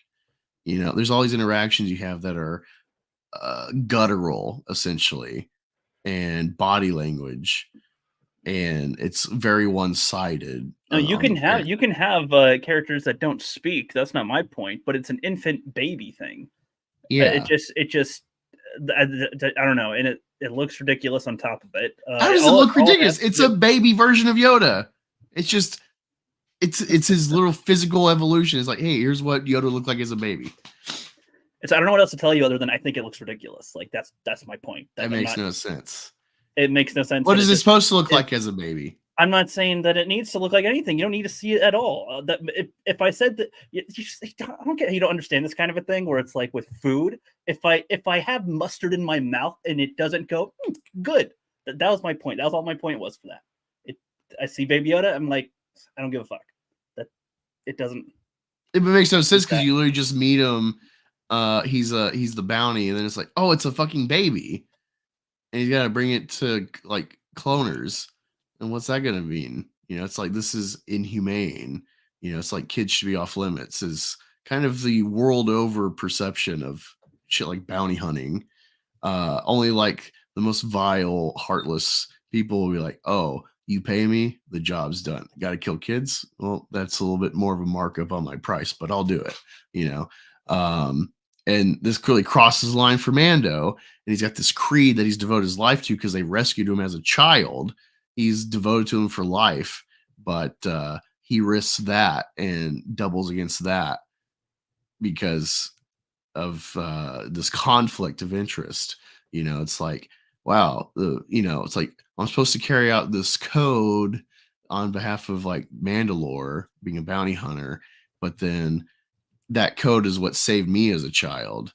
So maybe I shouldn't just stringently follow rules for the sake of rules. That's kind of what you have to piece out. And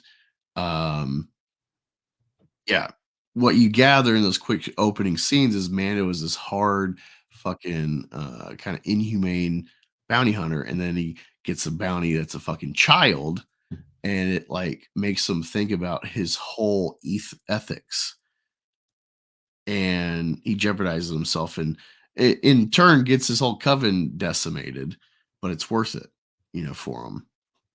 And that's and he develops this parental bond with what's really just like, oh, where do I take this kid? But then it's like he starts investing in it, makes its own emotional struggle of, like, well, I need to return him to his kind, but I kind of want him to be my kind, a foundling, and that's endearing. And that's the half of Star Wars, the fathers and son. It doesn't have to be biological. So he's a surrogate father. That's endearing. If anything, being a surrogate father has its own appeal of like, well, I didn't just make you from a quick lay. It's like I chose you. I chose to invest in you. I put effort regardless of our blood bond. So it's kind of a deeper love in a way. And also, Baby Yoda is force sensitive. So then you get the force element of like, well, what are the mechanizations they're trying to do with this Empire remnant after the Emperor's gone, as far as we know in the world at that point, with Baby Yoda. So you get the sandwich of the two important components of Star Wars, father and son, and fucking force. And that's why season 1 and 2 of Mandalorian fucking resonated. People loved it. And then they fumble because they had a great ending of like putting them off with Luke Skywalker. If you continue Baby Yoda, it's with Luke Skywalker and maybe a Jedi Academy or whatever. But then they just like, oh, well, can we keep the show going without Baby? And they just got stuck with like their mascot. That's the other problem with the alien shit for Star Wars. Say what you want about the prequels if you hate them. Jar Jar does not epitomize the prequel trilogy. He is a factor of the prequels. Baby Yoda, with everything Disney has tried to do with Star Wars, he is kind of the meme of Star Wars for Disney's era. He's the thing that stands out. They've made a whole trilogy. It's made like $4 billion. And people go to those creations like Galaxy's Edge or whatever. And like, where's Baby Yoda? And it's like, well, that's not part of this era that we're displaying. That's all they have now. They've pigeonholed themselves with Baby Yoda. That's an annoyance for me. I can agree with, where it's like, all right, you got the cute factor, but the cute factor had actual purpose. But now he's just a fucking meme to sell merchandise, and it's lost its value because you've not built the magic. You've not built on what you started because it wasn't meant to actually continue. It was a good struggle for our main character. So, yeah, your Baby Yoda slander will not be tolerated. Okay. Let's see. Movies are tending to be longer for some reason. That's what she said. That's what she said. Give me a Kevin story. Yeah, Baby Yoda is amazing. Even with them botching him, he's adorable. Yep. Zombie agrees. Blasphemy. I don't care. I'm used to that now. Oh, it's funny. Yeah. Rookie finally has his real experience with Gremlins, and now he's kind of in my boat where I'm like, I don't give a fuck. Fuck your fucking movie. And your love, your nostalgia. Oh, you gotta understand the eras came out and the why. Nope, don't give a fuck.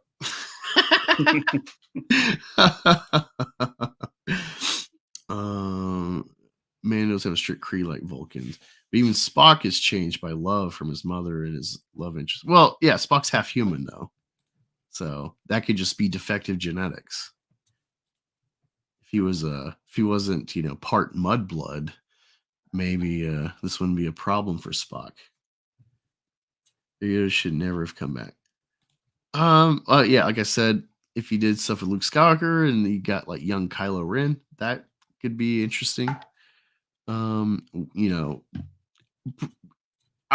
interested to see how they would progress Baby Yoda into a fully conscious talking character and get out of his like infant, like, because the infant stage they got him in is like muddled, where it's like force and I clearly have a cognizant brain, but then I'm a baby, and it's like that mixed tone. That's the problem. Control the robot and say answers. No, which that's hilarious. Even though they like ruined the joke, that's hilarious because this is what kids do. Kids find a funny thing and it tickles them, and then they annoy the fuck out of you. They play Shrek every day, 5 times a day for months if you let them, and they ruin what you love because of repetition. Kids love repetition, and but then the no is also like, hey, no fighting bad. That's a very child thing to try to intervene. So there's sense to it, but they didn't execute it, and they overplayed their hand. It's like the Ghostbusters ladies shit, their improv, they just didn't rein it in. They just went too wacky, too wild. Well, that's the problem too, Tim, is he's very powerful being a baby Yoda Jedi, but he's also a baby, so that should give you enough like a counter to his powers, like when it's like, oh, let me heal you. Fuck, I'm a baby. I'm sleepy. I'm just gonna sleep in my egg for days at a time, That's a good counter, but then it's like, oh no, Mando's got this blood-sucking droid thing. Oh, whatever, Baby Yoda's here.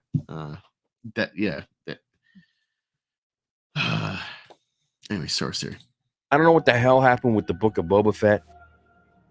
But obviously, someone's meddling with something out there. Okay, because it did the consistent wise, it just doesn't make sense. Mando season 1 and 2 were literally like perfection. Mando season 3 was the most disjointed thing I've ever seen. Boba Fett was just shit. To be honest, like the first 2 episodes were amazing. Nailed it. Then after that, I was like, what happened? Well, Booby Fett. What? Like, what's going on here? I don't know. I feel like it's satire at this point. It's like we just constantly keep trying to see what else they're gonna mess up at this point, and it's like I don't want to do that. It's been the game for a long time. Honestly, it's funny he's saying this because he's like, "Oh, well, this is crap," and it's like, all right, so you're talking about like, I don't know, 4 or 5 years of content, and almost all what you're saying, crap. And you're like, what? No one else talking about this? I mean, a lot of people on our side, the big channels, the Friday Night Tice Geeks games, all that shit, they're playing it up. They're pandering for Disney hate because that's what's gotten them clicks and money. So they're just as questionable as the shills, in my opinion. They're shilling for their audience. They're not going to have any too controversial take in agreement or favor of Disney. Because their audience, they don't want to like lose their audience and their money, super chat. So they're just as questionable, but it's like I've always had my eye out on Star Wars Theory being fucking flaky and ultimately lying to his audience to try to play middle of the road when he clearly doesn't feel it. And you understand his investment, his love of the prequels and shit, and then he's like going off all this new Star Wars stuff. And like it doesn't add up. Want to enjoy Star Wars. You guys remember how hyped Star Wars fans were when Mando 1 came out? Oh my gosh. It was like Star Wars was back. It was like after The Last Jedi, and we thought, like, oh my God, okay, finally. We got something to grasp onto now. I don't know, dude. I don't know. It's just and they don't even want to give Kenobi a second season. It's like, well, yeah, I mean, I don't blame you, dude. Like, where are you gonna go from there? I mean, the whole show just I know. Reva has to hold Jimmy Smits and Leia hostage, only to be foiled. And Obi-Wan brings Luke Skywalker with them to Alderaan to save Leia and Jimmy Smits. We need Morgan Elsbeth. Oh, Morgan Elsbeth.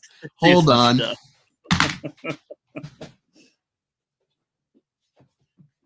Oh, yes. I'm glad you said that. That's what we need. We need Morgan Solo. Morgan Elsbeth. This is the key to saving Star Wars. It's Morgan Elsbeth. We can all agree on that. Clearly, this is a well-rounded, smart character. I hope they resurrect her and that she marries Sabine Wren. Mm-hmm. And then they have Ezra be their surrogate sperm donor. And they both have children. And have a Elsbeth Wren family. Hyphenated, of course. I think that makes sense.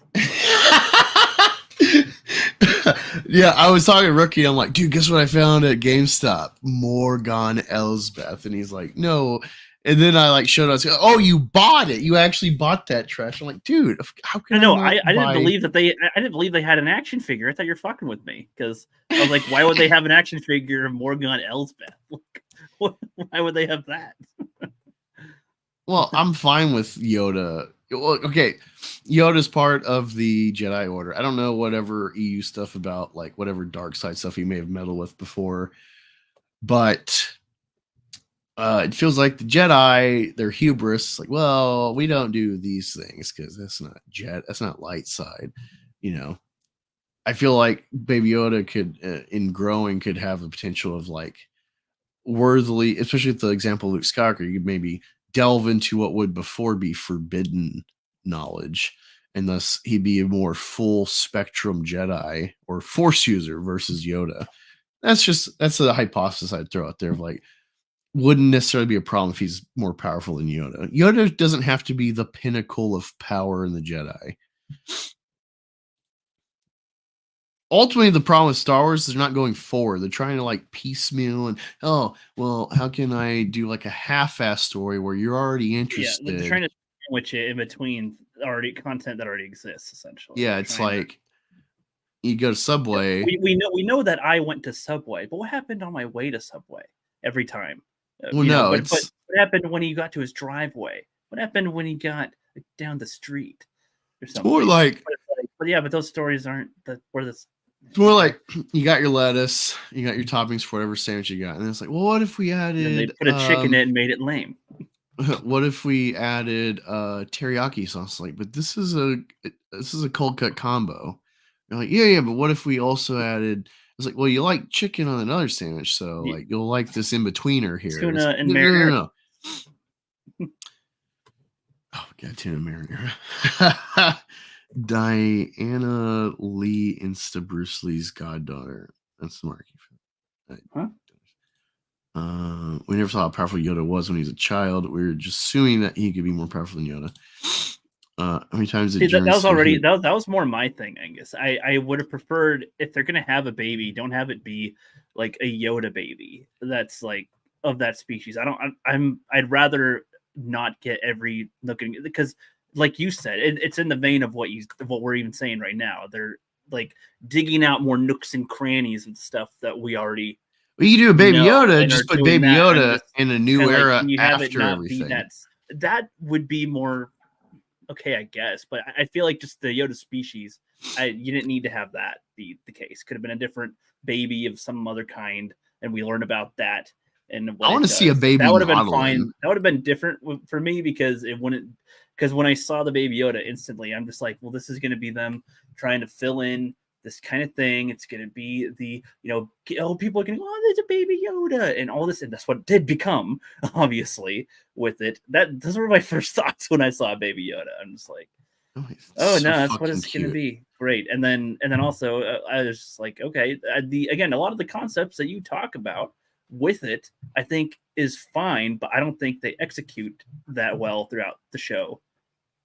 I don't think they execute that well. It's serviceable. No, like everything I like with the show, it's like, oh, they could still do better. It could have more depth. They could have more, teeth to it. Well, and there's even more. It's serviceable, and it's so refreshing. Where it's like, oh, this is a bear. As much as I hate just being on like Novar, whatever the stupid planet is that they're on, mostly it's bland as fuck. It's just like, instead of sand desert, it's a fucking desolate, like volcanic obsidian planet or whatever. Why can't we do shit like Felucia? Like, it doesn't be Felucia, but just like that kind of inventiveness. Nice to see. That would be nice to see more of that. But despite that, it's just like they went very bare bones.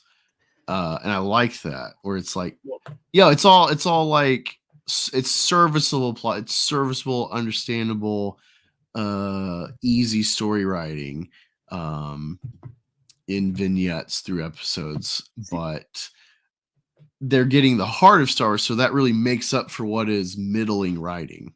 See, I feel like they still don't land all that either, because like with the bar scene, there's no cause and effect to what happens in the bar scene. He walks in and somebody from across the room just wants to fight him, and so he's like, oh, you spilled my drink, even though he's not anywhere near him. And then they start their whole fight with the gang, and then he kills them. And it's like, you could have had this scene be so good, but you just made a bar fight scene, and then they go, and then he's trying to get the transport and doing the stuff there. There's some stuff with that I think like we could have had all the monsters that attack them in the Mando episodes, which there's a bunch of them and all that stuff.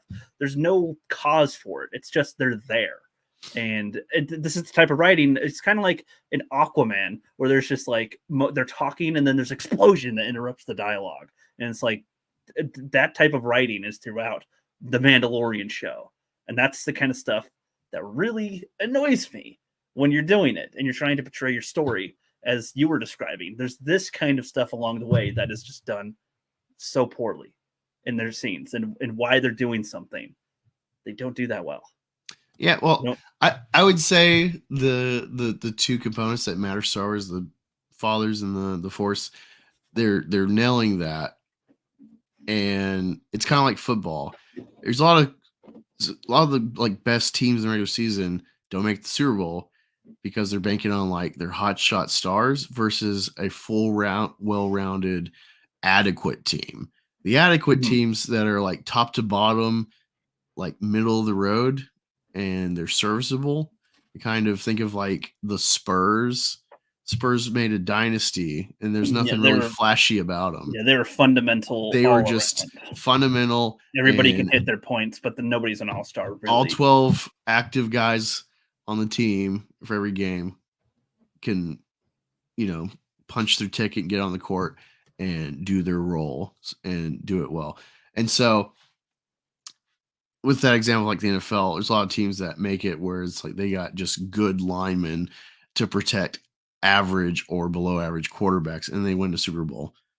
And it's kind of what my thing is with Mandalorian. It's like, I don't disagree that the writing is middling at best, but writing middling with that offensive line of those two factors really makes it an overall like 8 or 9 out of 10, because it's getting the fundamental appeal of Star Wars. And so it can only get better if you maintain that. But then you muddle it, and it's like, let's get rid of Baby Yoda. Oh, bring him back, never mind. And it's like, well, it's Mandalorian, but actually, Mandalorian could be any Mandalorian, so let's make it Katie Sackhoff, which she's like the super duper princess of Mandalore or whatever the fuck. And it's just like, what was the point of this show? And then they interject with the New Republic and their brainwashing, and then the double agency of Empire remnants, and then Moff Gideon. And Moff Gideon, you think he's going to be the super schemer Thrawn character. Oh, I'm just trying to clone myself and make super duper armor, and then we're just going to punch each other in our super duper armor. And like, that's the problem. They did a serviceable story that got the heart of what Star Wars is, and that's why a middling written show can coast at a 8 or 9 level. But then, I don't know if I feel like this whole conversation's spread out through here. Describe our differences and how we look at some stuff, because like Andor achieves everything that I want. Amazing writing, yes. And if they had the elements that you want, I think that would be a 10 out of 10 type of show. I think so. But I feel like with Mandalorian, they don't have anything I want, like good, like connecting scenes well, having good writing with it. They have the Star Wars stuff there, but to me that means nothing if it's not connected well, and they don't do that well. And so to me that drops it to really low score. Like they need to, if they're gonna do a story like at all, okay, like I would want them to do better than just showing it like they did. Like even the stuff with the Mandalorian, I think could be interesting with his creed sort of, but they don't really stick to that very well. Oh, that is anyway what it is. There's no consequence to him. They're just arbitrarily like, so if this is the way of Mandalore. If they were harsher on it, or really did it like how Game of Thrones would, that they like strip him down or something, like then maybe I'd be more for it. But they don't. It's always surface level stuff. Nothing really digs deep into stuff. The blurg, when he needs to learn how to ride it to go over the terrain they show, you don't need that at all. But if they actually put effort in the design of the terrain, maybe that could be more believable. Got to weave through rocks in some certain way. Wait, no, it's just jumping over a few crevices in the first couple episodes, or in the first episode. Oh, that stupid fish thing. Whichever one he had to ride with the little short dude.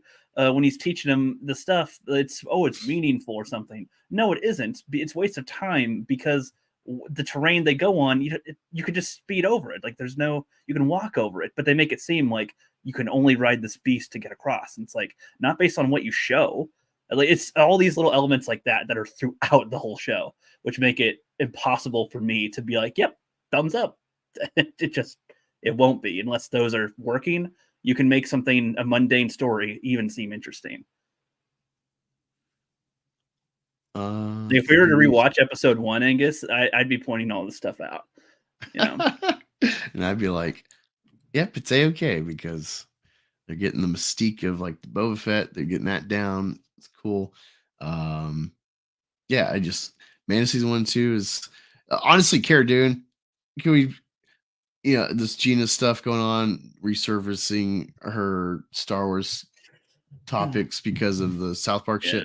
Can we please quit pretending we're Cara Dune fans? Cara Dune sucks. I loved it. I did love it. I did love it when Baby Yoda choked her. That was funny as fuck. Oh, dude, I was like, please kill her. Please fuck, especially after the fact and all this Cara Dune, Gina Carano shit. Please fucking kill her. There were some funny scenes in the this show whole like that. People triggered because season 3 mentions her and it kind of like we threw her away from the plot. Fuck you. And I'm like, no, please like kill her. Don't leave it open to recast. Fucking kill her. Cara Dune is not a good character. She's fine. There's potential, but this like adoration, this is like Rippaverse shit. Quit pretending this is good. You like Gina Carano and her saying Republican-minded things during the China virus. I agree. I like that stuff. That impacts nothing of her adequate side character for plot. She's a plot device. And that's fine. Quit pretending she's amazing. They act like she's fucking Princess Leia and just this is the greatest Star Wars lady. No, you like Gina Carano and her kind of unfortunately self-imposed victimhood that she's garnered because she couldn't play the long game, play along with Hollywood, which is strange. She says this like crap about Rachel Zegler for Snow White or the Hunger Games. And it's like, oh, this is rigged. And it's like, well, it's always been a rigged system. You were cool to play with it when you were on Mando. You were cool to play when you're on Deadpool. Intermingling, trying to like build your acting career. You're cool playing with it until arbitrarily you're not. So don't act surprised now. That's what's irritating about fucking Cara Dune and this Gina Carano shit. Just quit fluffing this fucking character. She could have become a good character in the New Rangers, the New Republic Rangers, whatever. More the public might have had her back at some point. She did okay with a fucking just side character. Somebody said it would have been really funny if she did the Zoom meeting and recorded it and then have that in her pocket to show later or something, like what they'd put you through. That could have been useful instead of just the word. Yes, my sketch. She's a Z-level actress. Carano is a wokish character, or Cara is a strong women's that's a shock trooper, but no one said anything. Dude, you know what's funny? She punches his helmet. When they showed the trailer for the next episode and they introduced like Cara Dune, you see that like she had like I don't think she shaved the side of her head, but she had the side of her head done with like cornrows or whatever, braids, which effectively is like the side head shave that the classic SJW women do in modern cinema. I instantly maybe I'm like, oh great, I'm enjoying Mando, but oh look, here comes the woke. And I was lambasted on that video when I released it. And then I got proven wrong. She wasn't a woke character. She was fine, serviceable. But I would definitely like she'd be the last thing I'd ever talk about if I was telling you about The Mandalorian. Besides, like, okay, this lady comes in the picture, she punches Mando in the head, and then it doesn't phase her punching Beskar armor. It seems to actually affect him more than her. So I was concerned with wokeness from the start when they brought her in, but then afterwards, like, okay, she's fine. She's a means to an end, and then you move on from her. She's just she's essentially a cameo character. There's nothing there to say she was good or bad. She just did what she was assigned in the script. There's no pizzazz to it. And I don't know, it's just really weird to simp for a 40-something-year-old lady that's done nothing since like of worth since her MMA time. I don't get it. Besides, I do get it because it's this veil because you just love her because her talking points politically. I'll be Just right back. be honest. That's my fucking problem. She's an okay actor, but she could do with some acting lessons. Yeah. Terror on the Prairie. I like that movie. She did fine, but it still wasn't like knock it out of the park. The real star of that movie, Nick Searcy, the villain. I suggest, go, don't like Ben Shapiro in his octopus allegiances, if you understand what I'm saying. But Terror on the Prairie is a good movie, but she still didn't knock it out of the park for her character. She did fine. She did what she was assigned, but there's no magic thus far with her acting abilities. She transitioned to acting. This is why you don't sack for bigger content creators. They are sellouts. Gina's films are so perfect. She is massively overweight now. I like Gina as a person, not an actress. She lost once and didn't come back. Unfortunately, no amount of acting lessons can help some people. She should have picked up some stuff by now. That movie sucked ass. No training, just a random bigger lady. It's a bad. Talking about Terror on the Prairie. Let me know why you thought it was bad. I thought so. Here's another thing about Carano is she's a strange build because she's done the MMA and stuff, and she's gotten chunkier, but she's still got like clearly she's not just your average lady you're going to push around. She'll give you with skill. She could probably fuck you up if you can't match her skill, given her training. But yeah, she would still be not your average lady to take her out. And so with that, having that strange build, that's another factor in casting her for anything. You have to you can't just be like, oh, here's a lady and she is a teacher and she maybe has a garden. It's like, wait, why does a gardening lady have such a giant fucking frame? So making her this like homesteading settler frontiers lady that it's her and her husband having to pull the fucking plow with the horse and do all the work trying to make a farm. I could see a woman getting kind of buff having to do the fucking roughing it frontier life. So her build is plausible for that film. So that's something that like stuck out to me. And it's like, well, okay, that works. But this is I think a limitation to cast her and stuff. She was just a talking point that she leaned into and got a new set of fans from being friends with FNT people. Yeah, I kind of think that she was like, do I want to serve Disney and, I have to bite my tongue about how I feel, but get a good payout for being in a show that I lead in? Or do I want to be in control of a niche audience that will possibly give me more cents per dollar spent towards me? Kind of like a Satan thing. It's like, do I want to serve in heaven or rule in hell? That's more or less how I kind of view her situation. For that time period, does it make sense for a woman to fight? What is she, Dominic Toretto? I don't feel like she really fought in Terror on the Prairie. Like the action, the setting, it seemed to make sense to me. Nerdrotic scoring 2. Nerdrotic gave it a 2 out of 10. Is that what you're saying? He gave Terror on the Prairie 2 out of 10. I think I gave it like a 6.5 or 7. Like it was a fine Western. I thought it was a bit convenient that the husband wouldn't have whored around going to town. It's a little too clean a story in that respect of like this kind of doofus husband that is arguably squandering their lives trying to rough it instead of going back to like work for her dad or whatever. I liked it. I thought it was fun. He's not being honest. That's what I'm talking about. These bigger creators.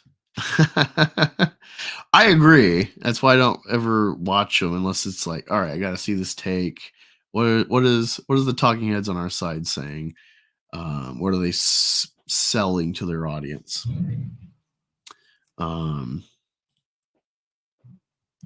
Yeah. Let's finish this theory video. Focused on you guys have heard me talk about it. I'm so frustrated. So Disney, like, I don't know, you guys, you do what you want to do, man. At this point, you know, you can't.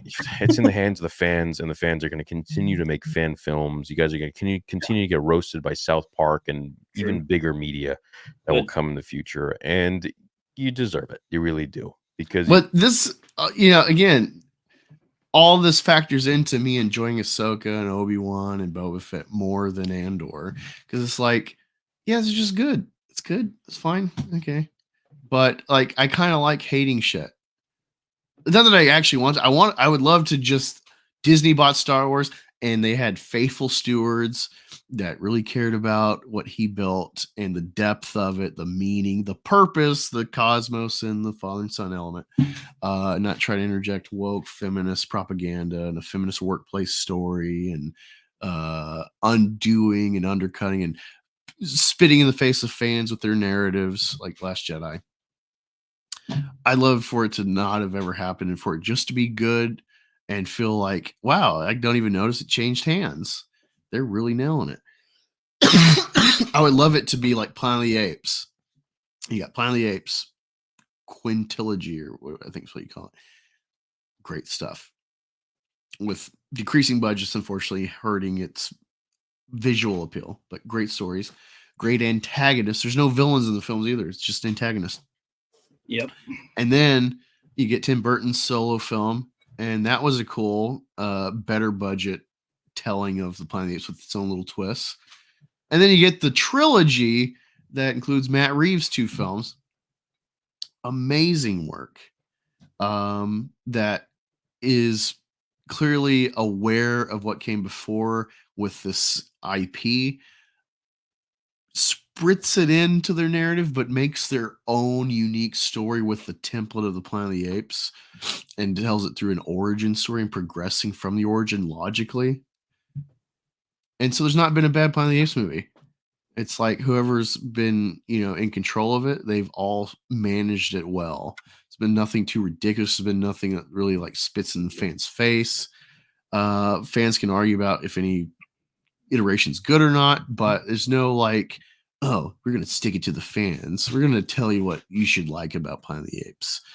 We're going to steer it. No, they're good stewards. They're one of the only franchises I have some faith in. Yeah.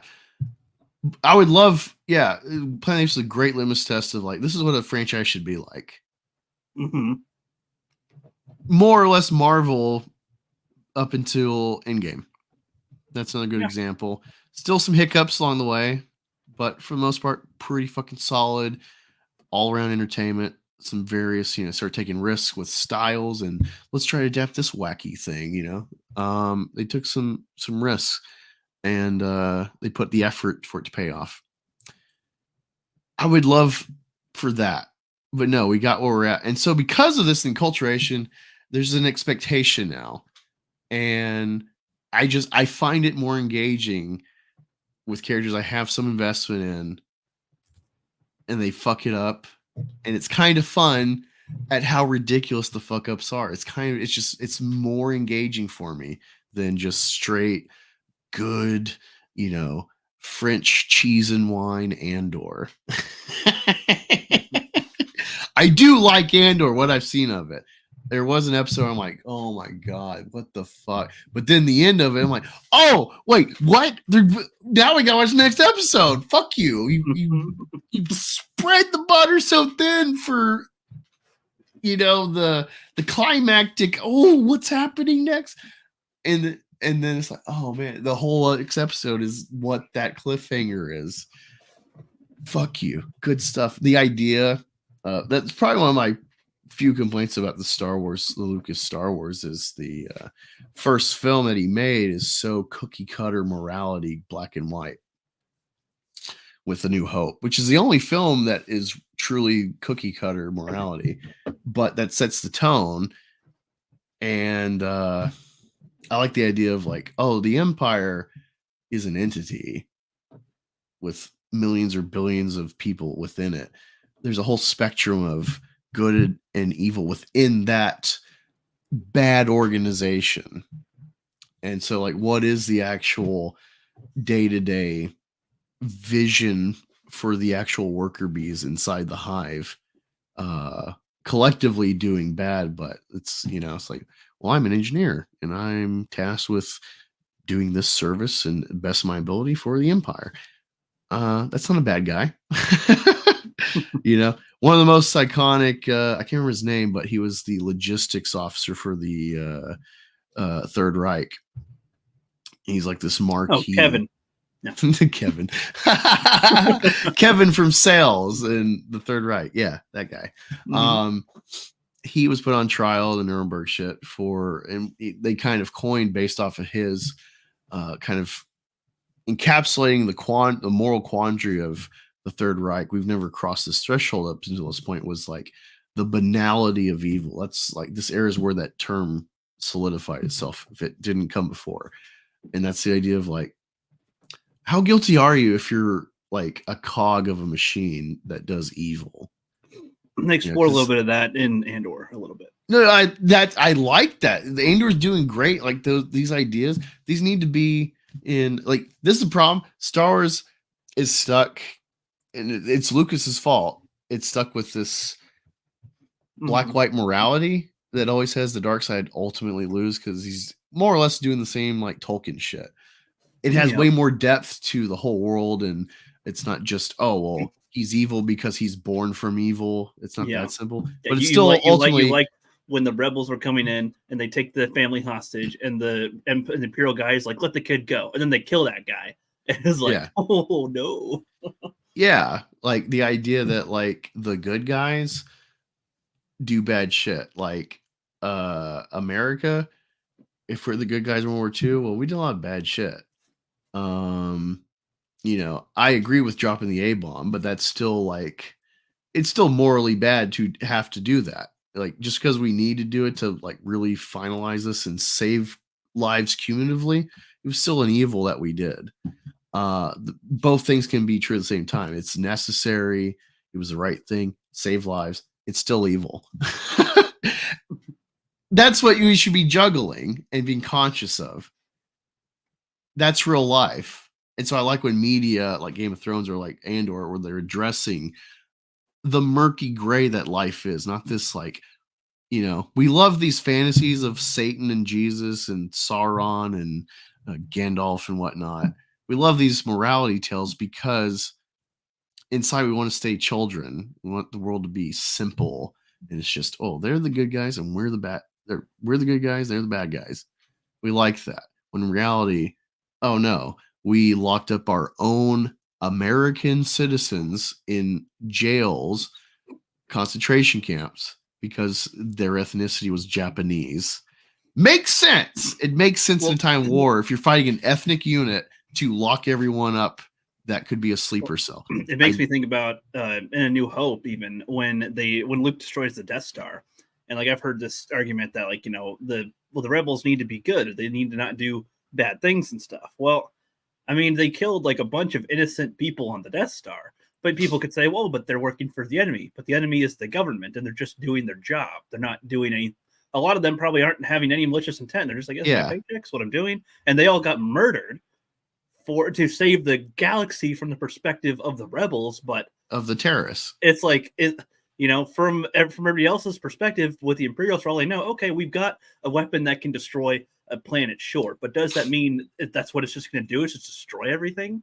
Maybe not. Yeah, what Luke Skywalker did. Thing, Luke Skywalker is just he's just Hamas against the evil Israeli Empire. I mean, the point is that it doesn't. You can't. There isn't. I don't think it's as simple to say there's an explicit good or evil in almost any story, because it kind of depends on your perspective of the shit. Yeah. Well, that's the thing. I think it depends. Maybe there's some where it can be more definite. Like, I think that in Cyberfrog, I mean, again, this wouldn't be evil, but it'd be the closest thing you can get to it, where their natural thing is, oh, a human, I need to suck their honey out and, turn them into wax and whatever. That'd be the closest thing you could get to it, but that's not even evil, really. It's just their natural instinct at that point. But, Even George changed with the prequels, the old school Empire and stuff. I don't know much. I don't really care what the EU, so I try to read the Shadows of the Empire, or whatever, the one with like it's like some stupid like Z name. He's like this like secondary... Zorgon Elsbeth. Zorgon. No, I can't remember his name, but like he's some weird alien that's got like a fucking man ponytail bun thing on his head. He's always like sizing up Vader and stuff. They're kind of in competition, and it leads directly into episode 6. I tried reading that shit, and I'm like, if this is like the pinnacle of the EU, then the EU's trash. Not worth my time. Also, yeah, like the Thrawn trilogy. As soon as you're a prequel fan, you try to read the Thrawn trilogy. It's like, well, what the fuck? This is not the Jet. What the fuck? This like evil Jedi or what? What the fuck is this? And there's like no awareness of like what Lucas made. That's why it's when like I was reading, EU is not canon. When It I was doesn't add reading, up. when I was reading the last of the Jedi series that follows Obi-Wan for a little bit, and then another apprentice thing and whatever. At some point, they kept on using the word Inquisitor, and I was like, "What is that?" When I was reading it, I had no idea what they meant.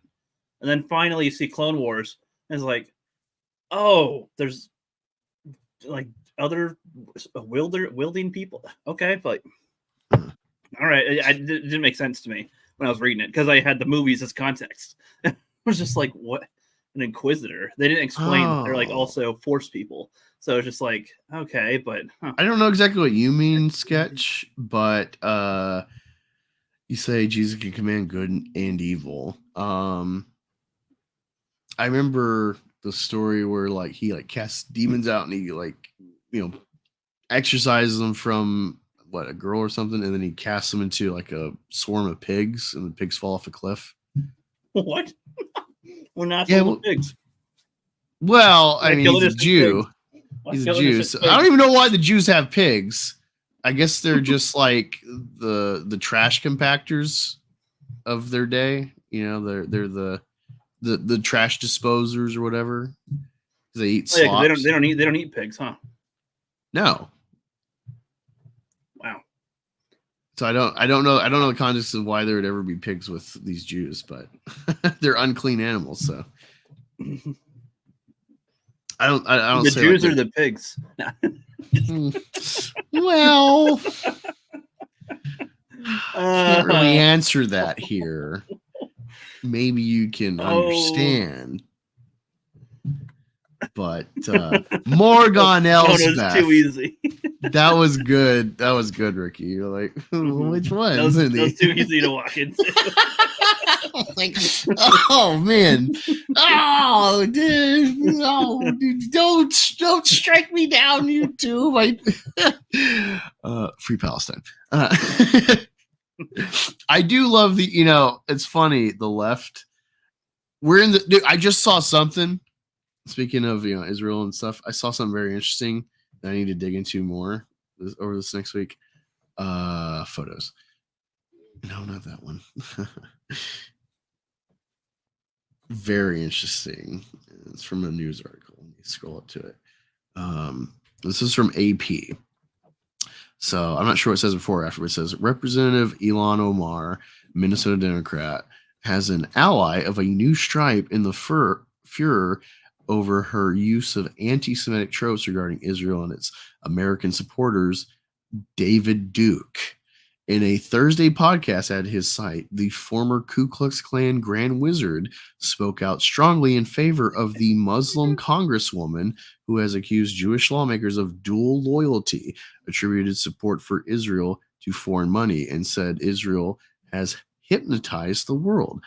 By defiance to ZOG, which that stands for Zionist Occupation Government, Ilhan Omar is now the most important member of the U.S. Congress, Mr. Duke wrote on his site, using the acronym for Zionist Occupation Government, a term anti-Semites use to refer to the U.S. government as secretly controlled by Jews.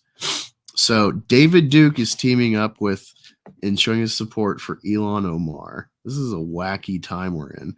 And the reason I mention this is like, I love this Israel thing popping off after this Ukraine crap, because gives me hope for America's future in the sense of however much debt the boomers have enslaved the future generations to and destroyed Social Security and whatnot for future generations. It seems very clear left and right are kind of united in the younger ranks against this blind devotion to Israel. And social media is also really helping. Just like before, we bought these narratives and like, oh, well, like they got to do this, we got to give them money to defend themselves because they need to have their land because it's their land, and they got to fight terrorism. And now we're seeing like, oh, well, I guess that fighting terrorism means bombing hospitals. So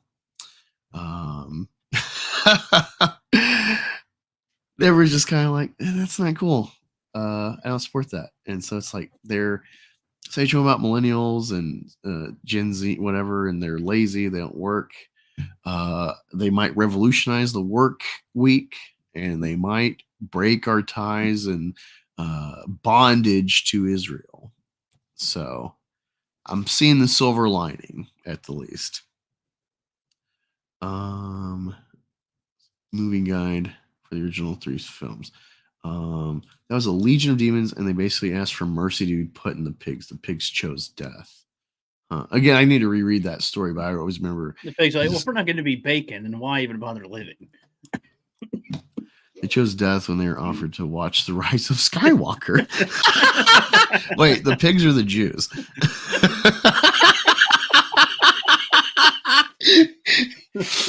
Jesus and the apostles had crossed the Sea of Galilee. They were in a town of non-Jews, which is why there was pigs. Okay, so they were hanging out with cool people. Yes, only God can make good and evil, which is why even Satan answers to God. Yeah, see, that's why this is all like. If you didn't see, I got Ricky the Action Bible. It's a comic. He got me the Action Bible. It's a comic version of the Bible, and so it's telling like all the key stories through the book. So I don't know if we'll address that story when we get to the New Testament, but one of my problems with the Judeo-Christian template of God, my understanding growing up in lots of different faiths of Christianity, ending up Catholic for like 10 years before I left, is what is the point?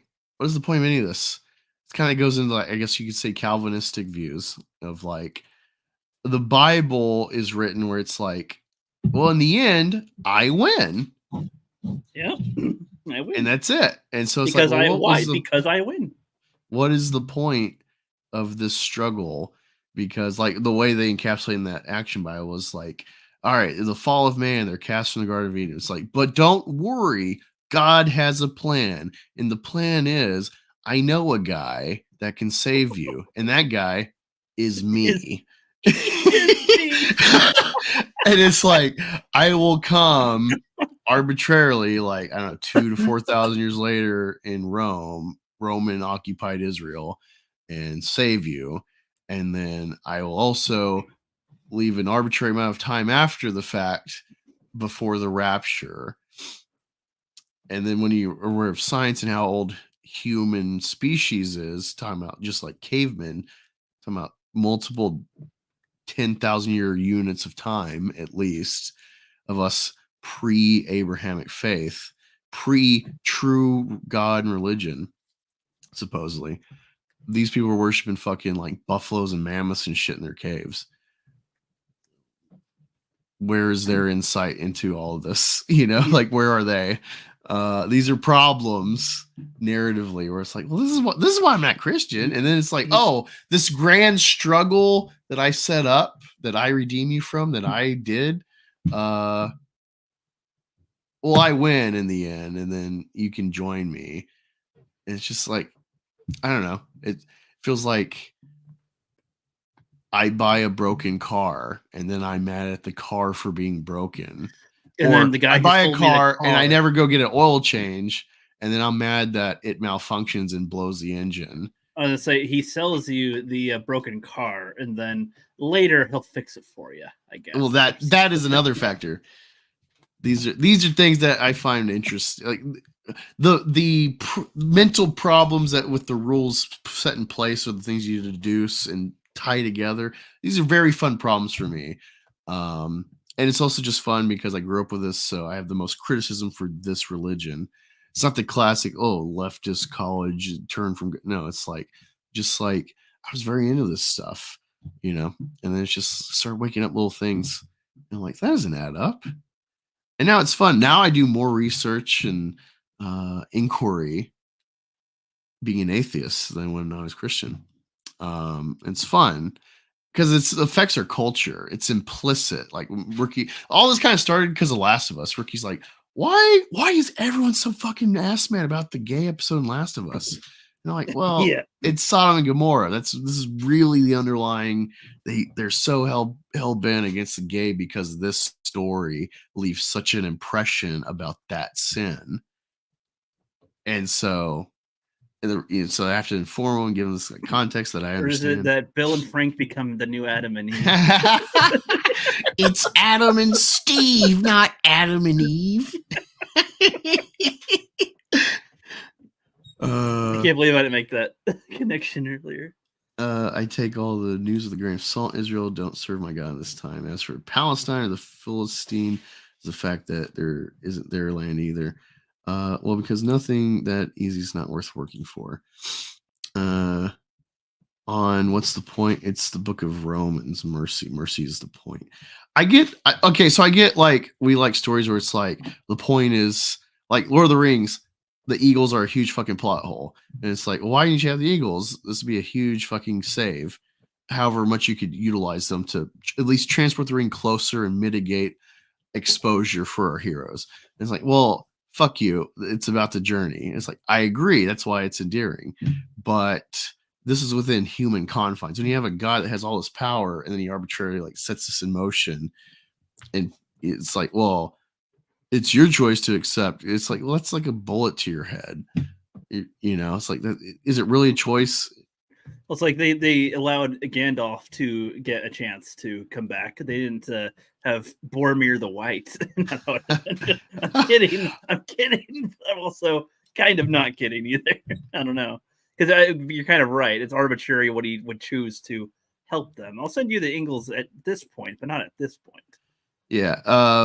Tim says, you honestly think in this TikTok generation we are in a good point? Man needs structure. No, we need strife. The greatest accomplishments of mankind have come under duress and strife. Alexander conquers the known world. That is strife and bloodshed. And discipline. And Julius Caesar as well. I'm trying to think what else as an example. World War II is a great example. The collective industry advances in warfare technology, which would spill into just everyday civilian technology know-how. That's all from strife. But ever since World War II, we've coasted. We've really inflated our egos for World War II. And then the Soviets fell in 90, 91, whatever. And so we have no competition as far as like that can put us under duress legitimately. People think China, they have numbers. No one can take this land unless the people it's kind let of it. like House of Dragon, where everybody's getting pent up for no war for 20 years. They're just like, God, we need something to happen. Yeah, like we need like this whole World War III might happen because of these conflicts. Well, even if we're watching Attack on Titan right now, I mean, we've kind of settled ourselves to not travel anymore, to not poke into other barriers. So it's like we're just kind of stuck in the same spot in a way.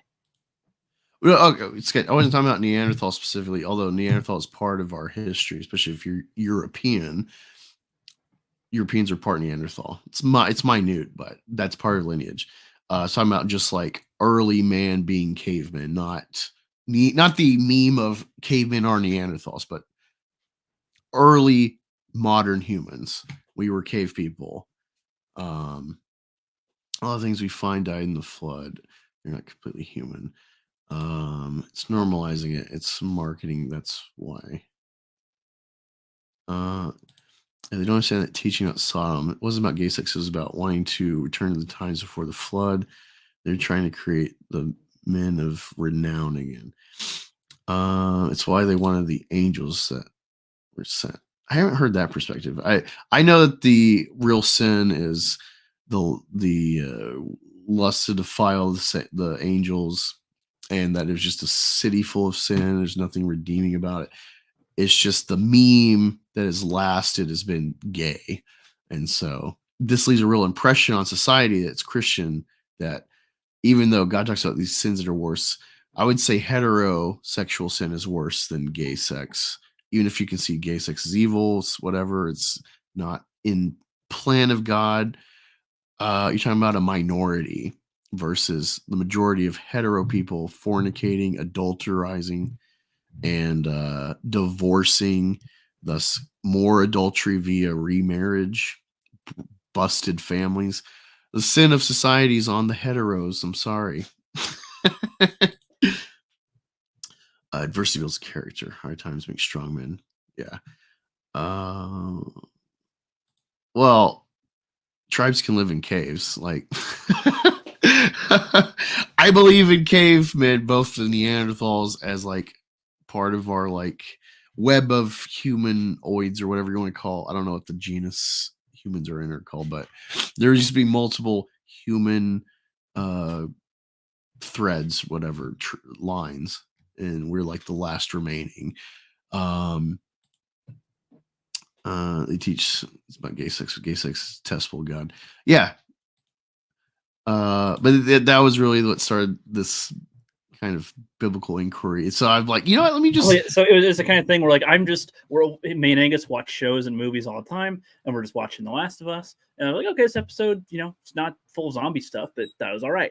And then like everybody online about in the comics, everybody's like, this is like the most sinful episode to mankind. Or something. We watched 2 episodes. I was just like, whoa, and then they're like, episode 3, don't let your kids see this. Yeah, I was so confused, and so Angus was like, "No, let me show you, boy. Sit on my lap. Let us read the story. Let us read these stories." And I was like, "Well, what? Tell me more, Angus. What was this Jesus fellow like?"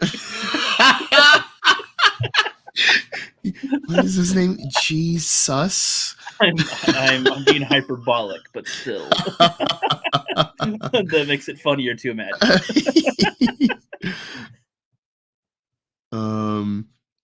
Let me see. Okay, so Rippa. We gotta talk about this new Rippa development. Let me see. Let me go to Rippa's strongest professional hater. He's got a good clip. It's comedy. So what is this about, though? So Alphacore, I guess, is coming out next week. But he's revamped this like membership shit to directly tie with the Rippaverse, not just his channel. I think it's that, or maybe it's on his website, Rippaverse, to be a member.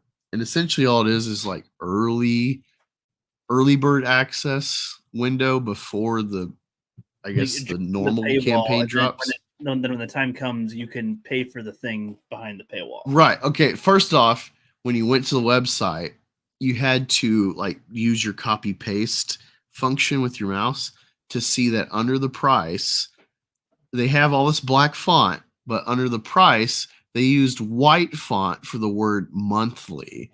So this is a great way to trick people into recurring subscription fees. This has to be purposeful, because how are you going to program website page, have this font, it's all black, and then you purposely put the font, and then it's on all of it. It's not like it just, I fucked up and didn't change the color for the font under. It's like all 5 tiers. White on a white background. White background. Usually black's the go-to no matter what the background is, typically. Yeah. All right. So here's I'm gonna first show this parody clip, because I've seen these images and I've seen some of these tweet screenshots back and forth between Eric that show what an idiot he is, but I have not fully delved into any extra. If there's been stream stuff where he's addressing this, getting all in a hissy fit, don't know. Hopefully I'll find it soon. Maybe we'll see more tomorrow with the biggest problem in the universe, which I suggest you go watch tomorrow, 9. It should be 9 Eastern. Tomorrow 9. No, you said that. 9, my friend. 9. Yeah. Let me see. So back to your Mesopotamia part, but he says, yeah, that dude is funny. Rippa's strongest detractors. 99 USD a month is highway robbery. Dick called him a scammer, and that's why he hates Dick, because the truth hurts. Exactly. Let me see. Present. All right. Here's this funny parody by Rippa's strongest professional hater. I have a huge announcement for you guys today. So sadly, all the former members of the Mac Club, including the Ultra Macs, have all been liquidated. But it ain't actually bad news. What it is it is what it is. But what it is we wrote the Mac Club into brand new, mostly the same, but rebranded memberships to my comic book club. I know what you're thinking. This sounds amazing already. You're an incredible man with absolutely amazing business acumen. How can I give you money to make myself more like you? Well, it's really easy. Just take out a credit card, go to my website, make sure you get all the numbers from the card punched into our state-of-the-art proprietary payment processing software, then sit back and relax, because you're about to get into the absolute best club on the web. You're going to get wallpapers for your phone and your desktop computer. You're going to get a week free of Crazy Frog ringtone download. Crazy Frog that you can load with minutes yourself. You're going to get free shipping on orders under $15 and 10% off merchandise, but you're going to pay full price for the comic books. Wow, every time I say it out loud, I just can't stop thinking about how good a deal that really is. Check out our new book, Alphacore, and if you're a paying member, you can get early access to the book. That's right. You can have up to 30 whole minutes to shop the campaign before it opens. Man, I am fucking impressed with my business. Oh, yeah, Chuck wrote the book. It's about super who live in the Big Apple and get a little hands-on and also get their hands dirty. Go to my website. I only saw half that clip, so that was half of that was fresh for me. That actually hear him say, I got this comic Applecore, like hearing it just like seamless instead of like, man, oh, Applecore, or like I did a meme where I took the Alphacore logo, but I had the I think it's Tony the Tuna. I know there's Tony the Tiger, but what's the fuck Charlie the Tuna? The fucking Starkist Tuna. I had a meme of that. But yeah. What it is what it is. Yeah. Oh, go follow his at is at Rippahater. Go follow him. He is like fucking on it. He's making this shit like 30 minutes after a Rippa event in the timeline happens.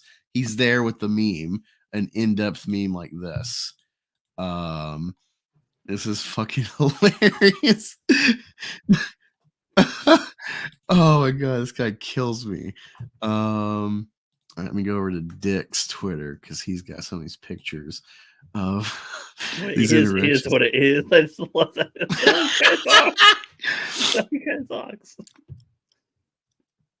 While I'm looking for it, have you oh wait, okay, here's Rippaverse Comics news. So this is an anti-Rippaverse I saw page. his trailer for his Applecore.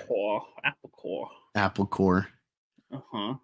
Let me present this. I guess I'll be getting that to see how that is, but yeah, definitely. Again, because it's like, give me the best comic. Give me fucking 300 or Watchmen, whatever, Swamp Thing, Dark Knight Returns. It's like, yeah, these are good. Wolverine, good stuff. Give me an Eric July comic. And we'll be gut busting laughing. These are Christmas laughter has come early. Laughter for a lifetime. Yes. You can get this in your hands and pass it down to your children, and they will laugh until they have children and make them witness it. They will teach them to tolerate it. They will tell them that a good truck is a good truck. Yeah. Riley was tweeting like, hey, someone fucking scan this book when it comes out. I'll pay you $200 to give me the scan.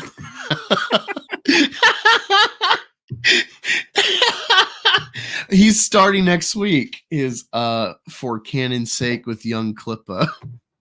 Oh boy. I can't wait. Yeah, I was gonna say though, Mandy Summers has Super Dead 2 coming out tomorrow, and I am definitely gonna check that out. I like It's not Super Dead 1. Super Dead 1. It's not a is Rippaverse great, so- comic, so maybe. Yeah, I It's a know. I'm maybe. sorry.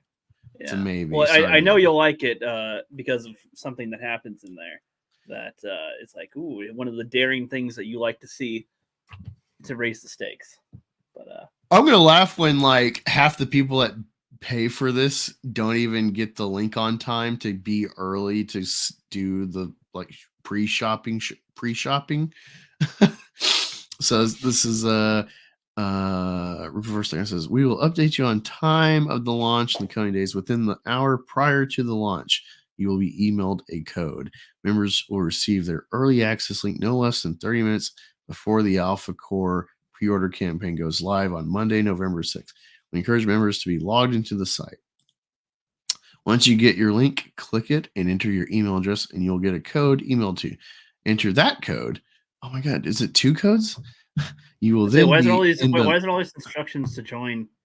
It should just be we email you a link, and this link is like a backdoor access. Sign in with your username and password. That's what I'm. Enter imagining that it needs to code. be. You'll then be in the members only queue, which begins 30 minutes before the pre-order goes live. The first 3 minutes of the campaign will be members only. However, members will get priority entrance to the campaign throughout the entirety of the queue. So even if you join the queue after the first 3 minutes are up, you will still get in before non-members who entered the regular queue at the same time. So what's the benefit of joining of the 30 minutes? If you join all later, they'll still be first because they're priority. You pay $10 to get 30 minutes early to a website that's going to crash. But it's like you could do it later, and he said that the membership people are priority. So what does Well, it it's matter like- if you're there but 30 minutes early? Like, why that matter? Doesn't make sense. Let's see if there's any other updates in the Rippaverse Comics news unofficial. I guess you could still run out of items still, I guess. Right. Okay. So this might be it. So yeah, this is the picture on the website. All right. So you see Ultra is 99, Mega is 49, Super is 29, Premium is 19. It doesn't say if it's monthly or annually. Right. So let me scroll. So Well, basic. and they are in black, right? In black lettering. Right. Numbers. So you can't see monthly. It's supposed to say monthly underneath. It's in white, so you can't see it. So a lot of people might be duped unless enough people have called them out and they've fixed it. You might be getting duped for a recurring membership, and he will, when you get charged a second time, you're like, wait, what the fuck? I got charged another $100 this month. What the fuck? Like happens to people when they forget their subscriptions. Hey, you signed the thing, you signed up for it, you clicked yes, accept terms. So that second month you get gypped and you weren't wanting it, they don't have to refund you. And so even if you're a Rippa shill, like this has to at some point it has to start looking fishy, especially with this lawsuit. And then his animation, he's trying to make this Rippa Studios for his animation project shit for his trailers. So let's see. Basic gets you voting / focus groups and community membership. Exclusive wallpaper. Right? If you do 20, you get 10% off merch. All right. It bumps up to 30. You get priority shipping. And you get bumped up to 15% off merch and free shipping over $75. All right, now we go to 50. You get 20% and the free shipping over 75. Engagement, AMA, play games. I don't know what AMA is. Do you know what AMA is? Alpha, Mega, Kappa, Beta, or something. I don't know. Yeah, and then the top tier is 30% off merch and free shipping, and it doesn't say a price minimum. So Yikes. He says, as Dick Masterson points out, the word monthly is the same color as the site background. How many people have signed up for membership not realizing it's a recurring fee? Which, I mean, is very smart for like a minute, and then it'll people will like, wait a minute. Let me see if there's anything else that popped up. No, damn it. I'll have to find the other thing. Well, because I guess it'd be $1,200 a year plus paying for the products. Hell yeah. Sounds like got us a lot of pay pigs. These fuckers don't need money. They're just gonna be doing gay shit with it. Indeed. No, I'm trying to find. This is waiting for the Young Rippa cosplay calendar. Where This is it's Star Wars just- scroll reference. It's just black guys as all the characters in drag if necessary. He can be Antoine, Darren, Santuan. Santuan. What's the difference?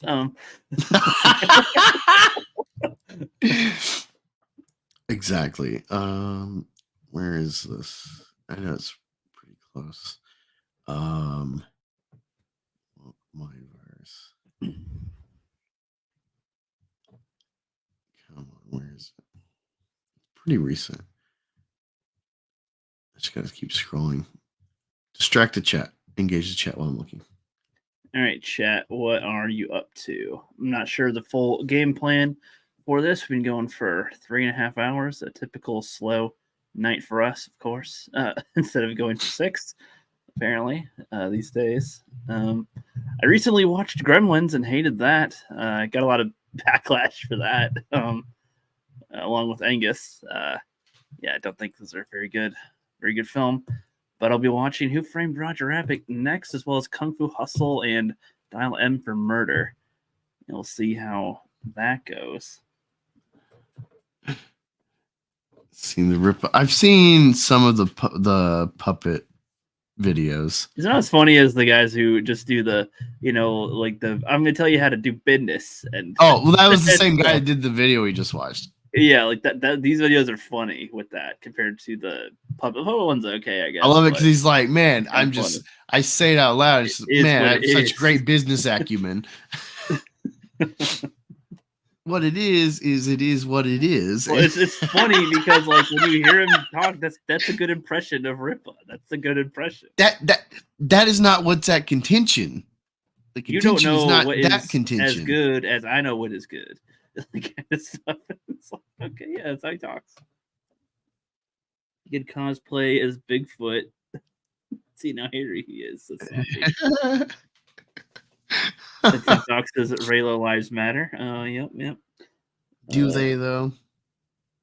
Raylo has really come up on the list for me though. Just because there's worse fandoms. Like the Alita Army, they're worse. Hate them. Snyder Tards. Does that I'm mean sure that there's you're probably- a tard? Does that mean you're a tard, Tim? Okay.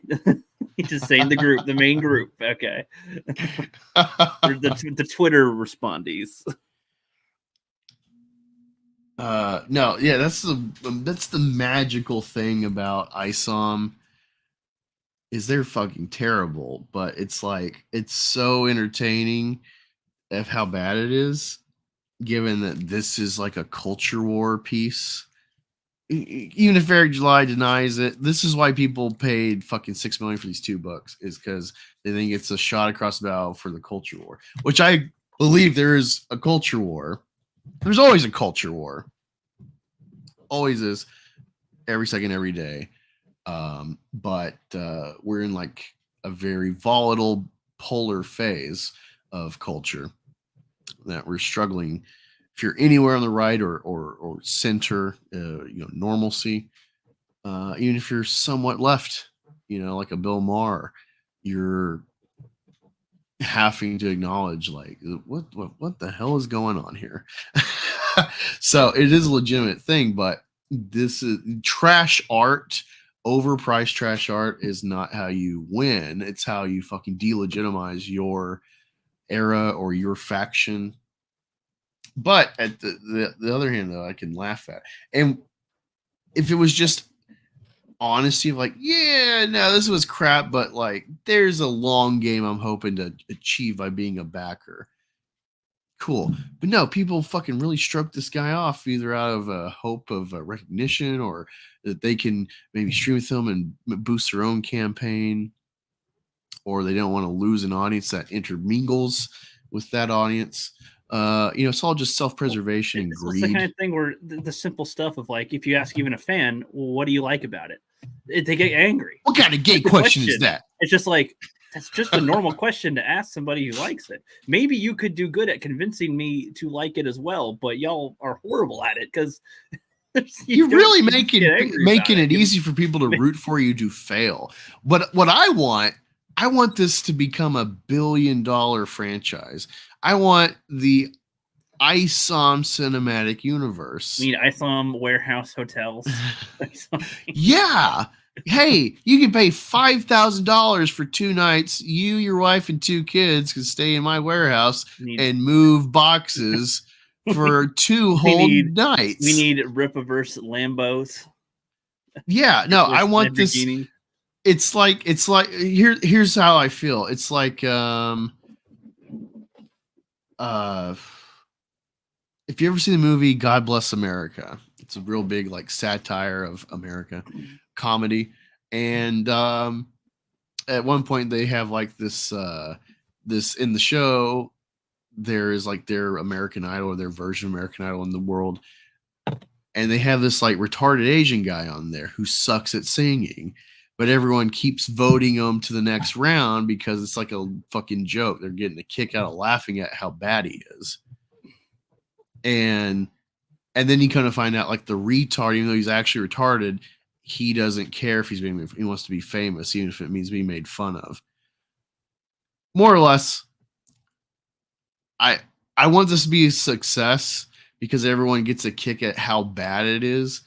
And it's like, yeah, look at the retard dance. Man, he's got another one coming next month. I can't wait to watch that retarded dance.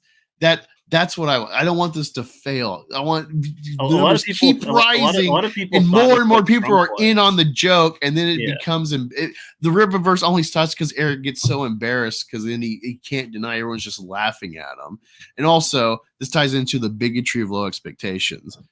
Everyone's giving this guy a pass because he's black and he's a fucking unicorn. He likes to say he's not conservative, but I don't know, dude. If it walks like a duck, quacks like a duck, it's a duck. He's got a good truck. And a good truck is a good truck. That is an official line. No, you're setting up for that. No, it was just coincidence, but that's a real line in the fucking book. It's a good truck. That's the line that would be an item 3. Was dumb, but I'm like, okay, whatever. You're getting this perspective narration about like, man, there's these other cool superheroes, and I'm just a guy following GPS in a truck. But a good truck is a good truck. But then it's like, wait. Actually, this is horrible in itself because of all the things you could do, you already have a world that we're just jumping into that already has superheroes of various kinds. There's been a superhero war. Texas is an independent country now. And you could have something where it's like, say, a Batman character for your universe, and he's got the coolest car, and he like zips by in your town for a mission, and Isom could be like, opening his truck. I'm like, God, this motherfucker, man, like, how does he afford this shit? You have the kind of classic commentary of like, comic fans and be like, man, why does this guy get all the cool tech, man? I'm stuck here driving a stupid Ford 250. I'm thinking of it like SpongeBob, or like King Neptune makes all the Krabby Patties with his magic, and then SpongeBob's grilling his with the little fire pit, and he's got like to do it all the old-fashioned way. Isom could have his normal little car, and the other people have the gadget mobiles, like you just said. It's like, he may have all that high fancy stuff, but a good truck it's a good truck, something like that. That, yeah, you can make it at least a little more in there. But Okay, so I found this one interaction that is very telling for the Scamiverse, rip a mouse. the ripoff verse. So this is a fan. Stanley B says the prices are monthly. Are you insane, Eric? No one is going to pay $20 a month for effectively a 10% discount on merch. Also, the quote unquote membership means I'm just a member that pays money. Also, wallpapers. What is this? 2001? So I can hack the planet? This is just greed. And What does it Eric mean by says, so I can hack the planet? What does he mean? I don't know. It's probably a reference. I don't know what that reference is. Eric replies, people were paying that already when it was the Mac membership. Now it's Rippaverse and there's more value than it was before. He says, greed. Do you think we buy Lambos with the money? Stanley says, I say greed Why does because he always go to the Lambo stuff? Why it's always his go-to? he used to bang. Is that what he sees as like the dream car of people? Like, I've never heard people think I want to be in a Lamborghini. Like, no, people want to like rent a Lambo. They don't want to fucking deal with the upkeep. I just never, at most, like a Ferrari is sort of sometimes, but not even to own. It's a cool car. Like, I don't know.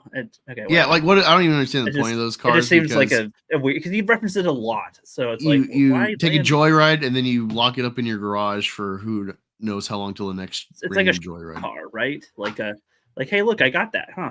It's just a status symbol, but it's not really. Yeah, sorry. You're not really using it every day to go to the drive-through McDonald's. Like, I'm gonna go my Lambo.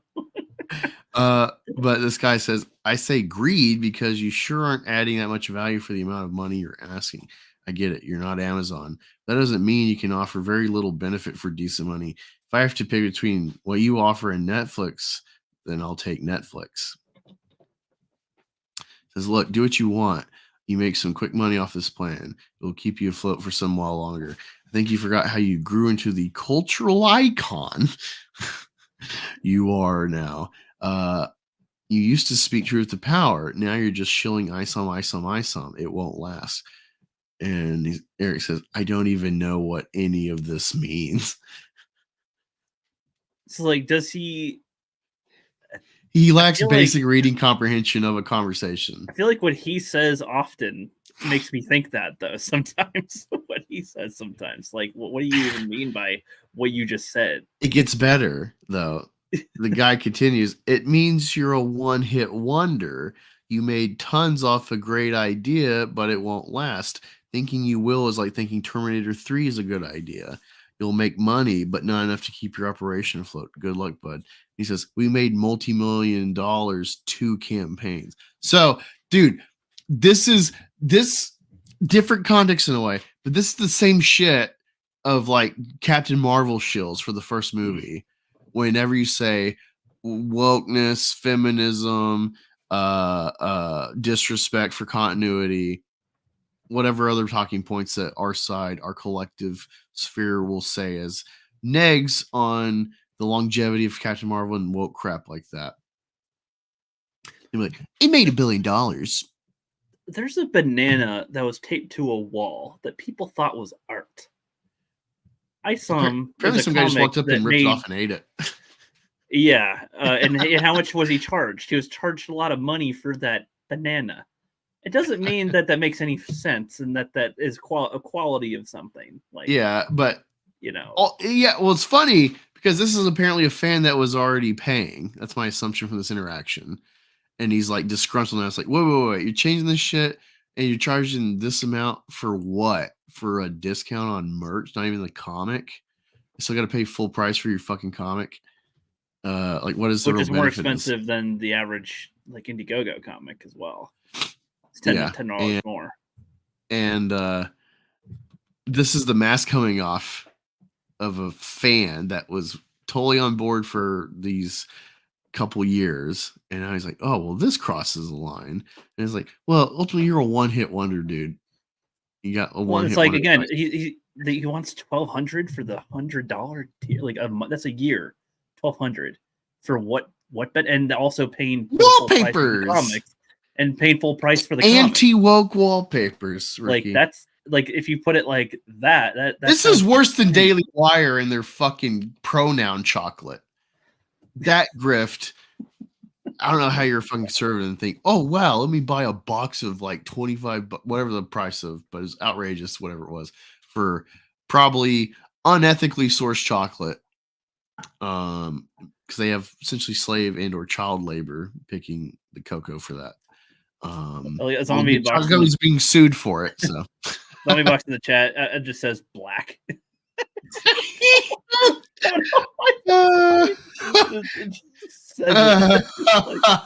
Well, damn. No comment, but Hi Tina Boshin. Hello. Yeah. Yeah, I can't wait to see. We're excited for Alphacore. We're excited for. Well, I'm excited for Alphacore to see how bad Chuck Dixon writes Rippa's stories. But maybe it's Rippa that wrote it. Well, regardless, it's like it doesn't matter if Chuck Dixon. Well, it's funny if you didn't see. He's like real ass mad. There's a clip where he's like, he's saying, I can write as good as Chuck Dixon. If you could swap our names out and put Chuck Dixon for something I wrote or vice versa, and it'd be the same quality. And he's like, Chuck Dixon thinks I can write good. Someone he pays. Soska Sisters think I write good. People he pays. He's like, Mike Barron thinks I can write good. Paid. He's like, oh man, all these people I pay think I write good. Like it should be. Let's have a consensus of critics or writers. Yeah, it's like how about you send a copy of your comic to comic reviewers that are not Comicsgate or tangentially related, just straight comic book channels, whether they're woke or not, but like just affluent comic channels. Send ISOM to Comics Explained and see if he promotes that shit. I feel like Comics Explained would read this and like have to make a video. He would buck the trend of just being positive or informative and be like, oh my God, we have to talk about this fucking comic. Like, because I'm irritated as a fan of Comics Explained. Like, how are you not making any Go-Go's and Kickstarters, Rob, from Comics Explained? With the knowledge you have just of X-Men, how have you not made at least a serviceable ripoff of the X-Men? Right. There's no way this guy can't make a comic. I don't know why he doesn't. That is probably the most flabbergasting thing for me with him. But the ISOM Star Cruiser, he made a deal with Disney. Rippaland. It makes me think of Wakanda Land. We need a Tony Tone Deaf trailer. Oh, dude, I should send that to Rippa's Strongest Hater so he can like shop that idea. Well, it's like we gave some great ideas, driving a Lambo or a van. You got the warehouse, a tour, or hotel or something. It's already a good start. And dude, I would love a Rippa theme park, and then you can play as Riley and tape money to windows. No, when you go to like fairs and they got like the target shooting, and of course the guns are like rigged. They got like little bends in the fucking barrel, or the sights are bent. Whatever shenanigans they pull. Have something like that, but the targets are Riley, or it's some sort of like arcade game where it's like Riley's like jumping behind obstacles and you trying to like hit him, and he's like he's a Weasley fucking target. Target ever sniping. Could move his arms like this, so he's like, or he's got little scissors. I'll clip you. he's like, that. Yeah, the comically sized scissors. That would be fun to embrace, and he'd probably love that idea. That'd be funny. What is Eric's obsession with Lambos? He still thinks he's a rapper. Would you guys like see an ISOM park? Yeah. What would be funny is they open the ISOM park, the Rippaverse park, and then you start going there as like a YouTube reporter and be like, man, there's like no one here. It's like a ghost town here at the Rippaverse Studios It's park. haunted.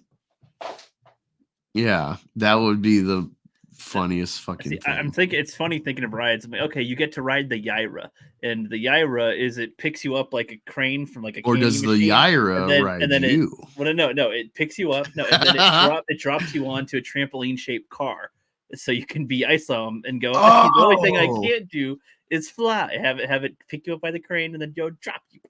You know, Oh, that's hilarious. Let me see. What That'd be a fun kind idea. of land? and then he can have a little farm settlement part of it as part of the thing because that's in his book there. What the hell place would be not very interesting. There wasn't really anything in the hell place that really mattered. But you can have that little castle. What the is little Texas Tony's castle. channel? Tony's channel, Clown World Reviews, I think. I don't remember. Wow. I want to say Clown World Reviews, but I'm not sure. Sketchbook wants rip a video game getting down to business. It's all about finding a way to collect pay pigs and develop ways to maintain or to monetize them. Yeah, possibly for a game. I see that as a little pixel game, potentially. I gotta go my subscriptions. You gotta have your water for nervous drinking. You know, there's a lot of elements and memes you can incorporate into this little theme park land. Why not? Hold on. What's going on here? What do you mean? What are you doing? What is Gina Carano exposes Disney for using bot accounts to attack fans. It's a Geeks and Gamers video. She's tweeting a lot of stuff lately. Yeah. Oh, that's the other thing. Is like, oh, huh. Why are you tweeting this 2 fucking years later? This like popping the lid off of Disney. After seeing the South Park episode, she's got a feel under the fire. She's taking advantage of an opportunity. That's why it's like I'm very weary of her as far as like an icon of the culture war. Like she's out for herself. You know, there might actually, you know, I'm not discrediting and this for anybody. It's like, yeah, no, I'm being hyperbolic and just broad stroking, but no, I don't deny like her stance doesn't represent like problems of like the common YouTuber or Twitter person, you know, people cognizant with these conversations within entertainment and the censorship and whatnot and the shilling and trying to manufacture narratives. It's like, no,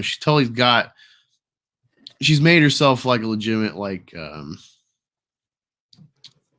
example, but I think she plays it up to be self-serving. So it's like she can be a good example and also be nefarious utilizing it. What is? I'm trying to find his channel. That's okay. I don't even know if it would come up easily enough or not. Anyway, we've been going for almost 4 hours. I'd be okay if we start wrapping up. Right? Yeah. No, I just figure it'd be great to find that. Wakanda Land. I don't know his fucking channel name. Hold on, let me just check his Twitter really quick. Did you type in Wakanda Land? I did type in Wakanda, but it just brought up actual like Wakanda videos. You didn't type in Wakanda Land specifically, or theme park? Yeah. Okay. Yeah. I don't know. Tony, I don't know the answer. Tone Deaf. Here we go. He doesn't have his channel link. This fucking son of a bitch. I don't think he makes much content there anymore. Well, I know, but still, it's just like, where's Wakanda Land, you piece of shit? Anyway, thank y'all for joining. I'm gonna wrap this up. Appreciate you popping in, Tina, but yeah, you're coming towards the end. If you didn't notice, you should watch the beginning. I think like 30 minutes or so, we start reading the Bible. So I got Rookie, the Action Bible. I got my own copy coming. We're going to be doing this every stream now, going through the comic Bible. Can't sell because the trademark. Wind up in a third world donation. Like, oh, he'll actually have to be charitable with ISOM.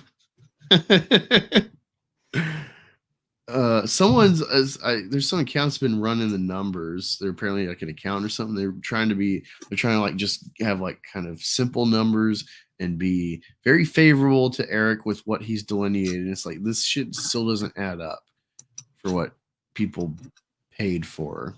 So interesting stuff. I'm not good with math like that, so I'll just take their word for it at this point. But yeah, I appreciate y'all helping me with the watch time, just hanging out with me. I think I need another 1,000 hours more or less to try to get remonetized. And ultimately, like I say all the time, that'll just go into the meth gator coffer, helping me finally make this comic. But yeah, go check out Rookie. He's been doing content again, pretty consistent. He's got some Gremlins content because we hate that movie. We just witnessed that atrocity the other day. You did a reaction to Planet of the Apes. Oh yeah.